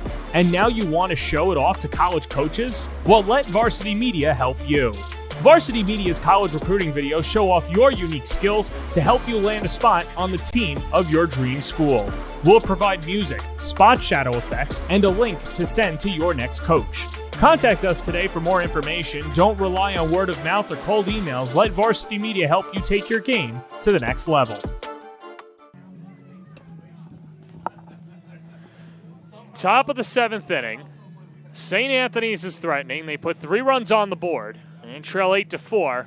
And now it is Ryan McMiniman trying to get the final out and send Molloy onto the New York State final. He's been perfect so far this year, John. 5-0 with a 2.02 ERA. Just looking to get the final out of this game. St. Anthony's has been known to do their damage late in games. And here with runners on the corners, McMiniman just wants to get it done so they can head to the final. Yeah, McMiniman, somebody who just came out a long way. And it's been a fantastic pitcher for Malloy this year as Kevin Baez steps up to the plate and takes a first pitch strike. 0-1. St. Anthony's has runners on the corners. That runner at first is Adrian Tavares, but he's not being held on, and now he's off on the pitch as that fastball misses outside. And so now runners on second and third. And on the defensive indifference. Now, base open, but you don't want to walk him here. More base runners is not what you want at the plate. Swing and a miss. He made Baez look silly as he carved him up. And now St. Anthony's down to its final strike. And Baez a little shaken up.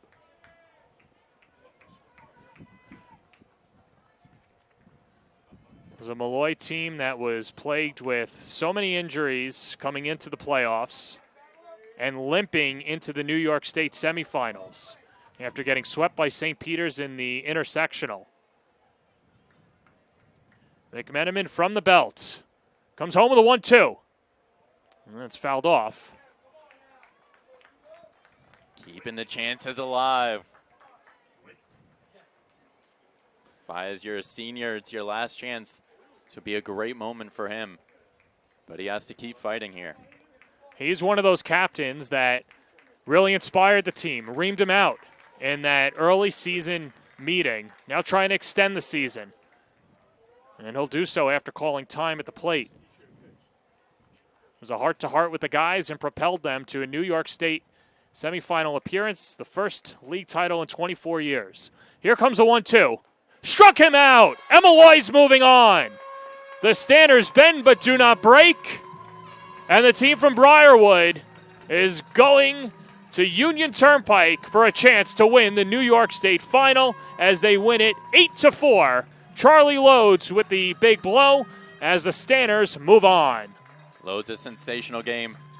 A 3 RBI bases clearing triple earlier in the game. They started out the game strong. They bended a little bit, as you mentioned, but McMiniman finally came in and got the final out. They have a chance now to win a state championship tomorrow, awaiting the winners of St. Peter's and St. Joseph's Collegiate. Liam Brower went the first 5 innings, gave up a run on 2 hits, 2 walks, and 4 strikeouts as Ryan McMiniman finishes it off. And there was Sebastian Sanchez in there as well. He was good, but due to pitch count, had to come out as well. So he will be eligible tomorrow as Molloy will take on the winner of St. Peter's and St. Joe's Collegiate. We'll step aside when we come back. Blaze Pizza postgame show on the Varsity Media Sports Network.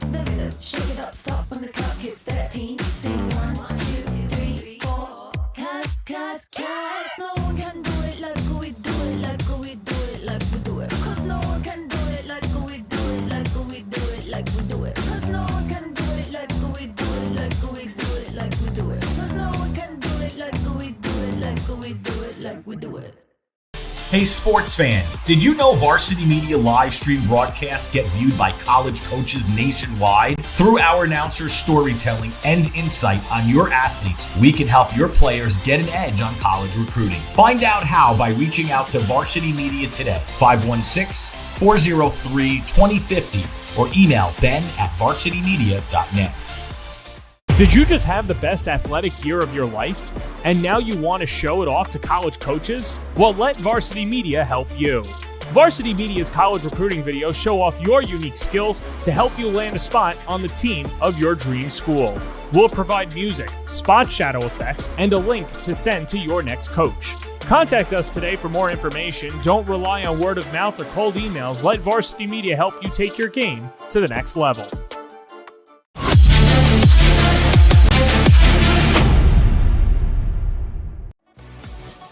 Hey parents, how about a bobblehead for your athlete? Bobbleheads are one of the most preferred personalized gift items today, and it's so easy to order. All you need is a photo of your athlete, a model number from our extensive collection of bobbleheads, and the sculpting process begins. 2 proofs are sent for your approval, and once it's approved, in a few weeks, your bobblehead is on the way. It's that simple. Order your bobblehead today by logging into varsitymediapass.com and click catalogs, or call 516-403-2050. Varsity Media offers live streaming services for any sport. With human beings behind the camera, you can expect the proper coverage angles during each game. We offer customizable options such as live scoreboard, multiple cameras, instant replay, graphics, and even announcers. Find out how you can save $100 off a live stream package with Varsity Media by calling 516-403-2050 or email ben@varsitymedia.net. High school sports fans, are you following Varsity Media on our YouTube channel? For the best coverage of New York high school sports, make sure you head to youtube.com/varsitymedia. 3 easy steps. First, hit that like button, and then be sure to subscribe. And finally, tap that yellow bell to be notified of all of our upcoming sportscasts. Thank you for following Varsity Media on YouTube.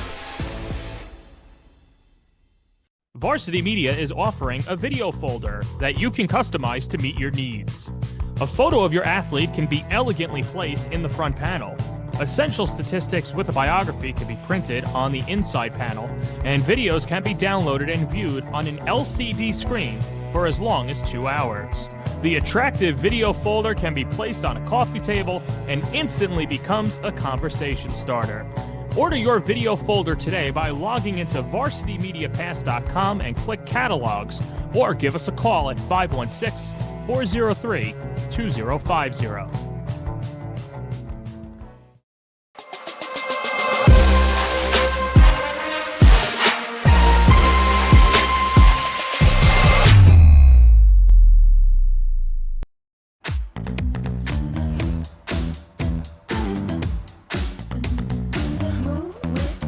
Shake it up, stop when the clock hits 13. Sing 1, 2, 3, 4.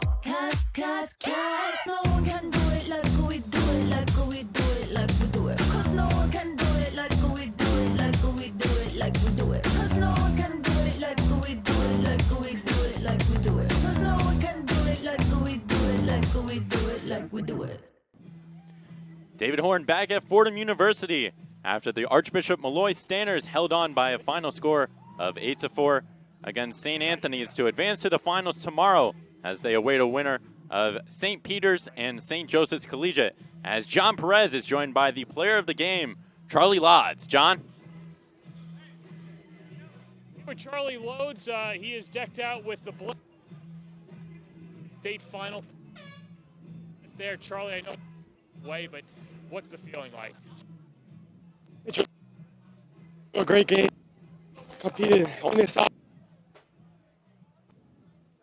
Ask about the whole pitching staff as a whole, because it was a pitching performance by everybody that just really had to grind it out. And, you know, wasn't the cleanest, but you guys still get over the hump. What does it say about the resiliency of them? Yeah, you know, it's a full team job. You know, gotta give credit to my coaches, always making the right decision. Coach Condell making the right pitches to throw. Coach Steiner, Coach Steiner putting the right pitches in. You know, full team job.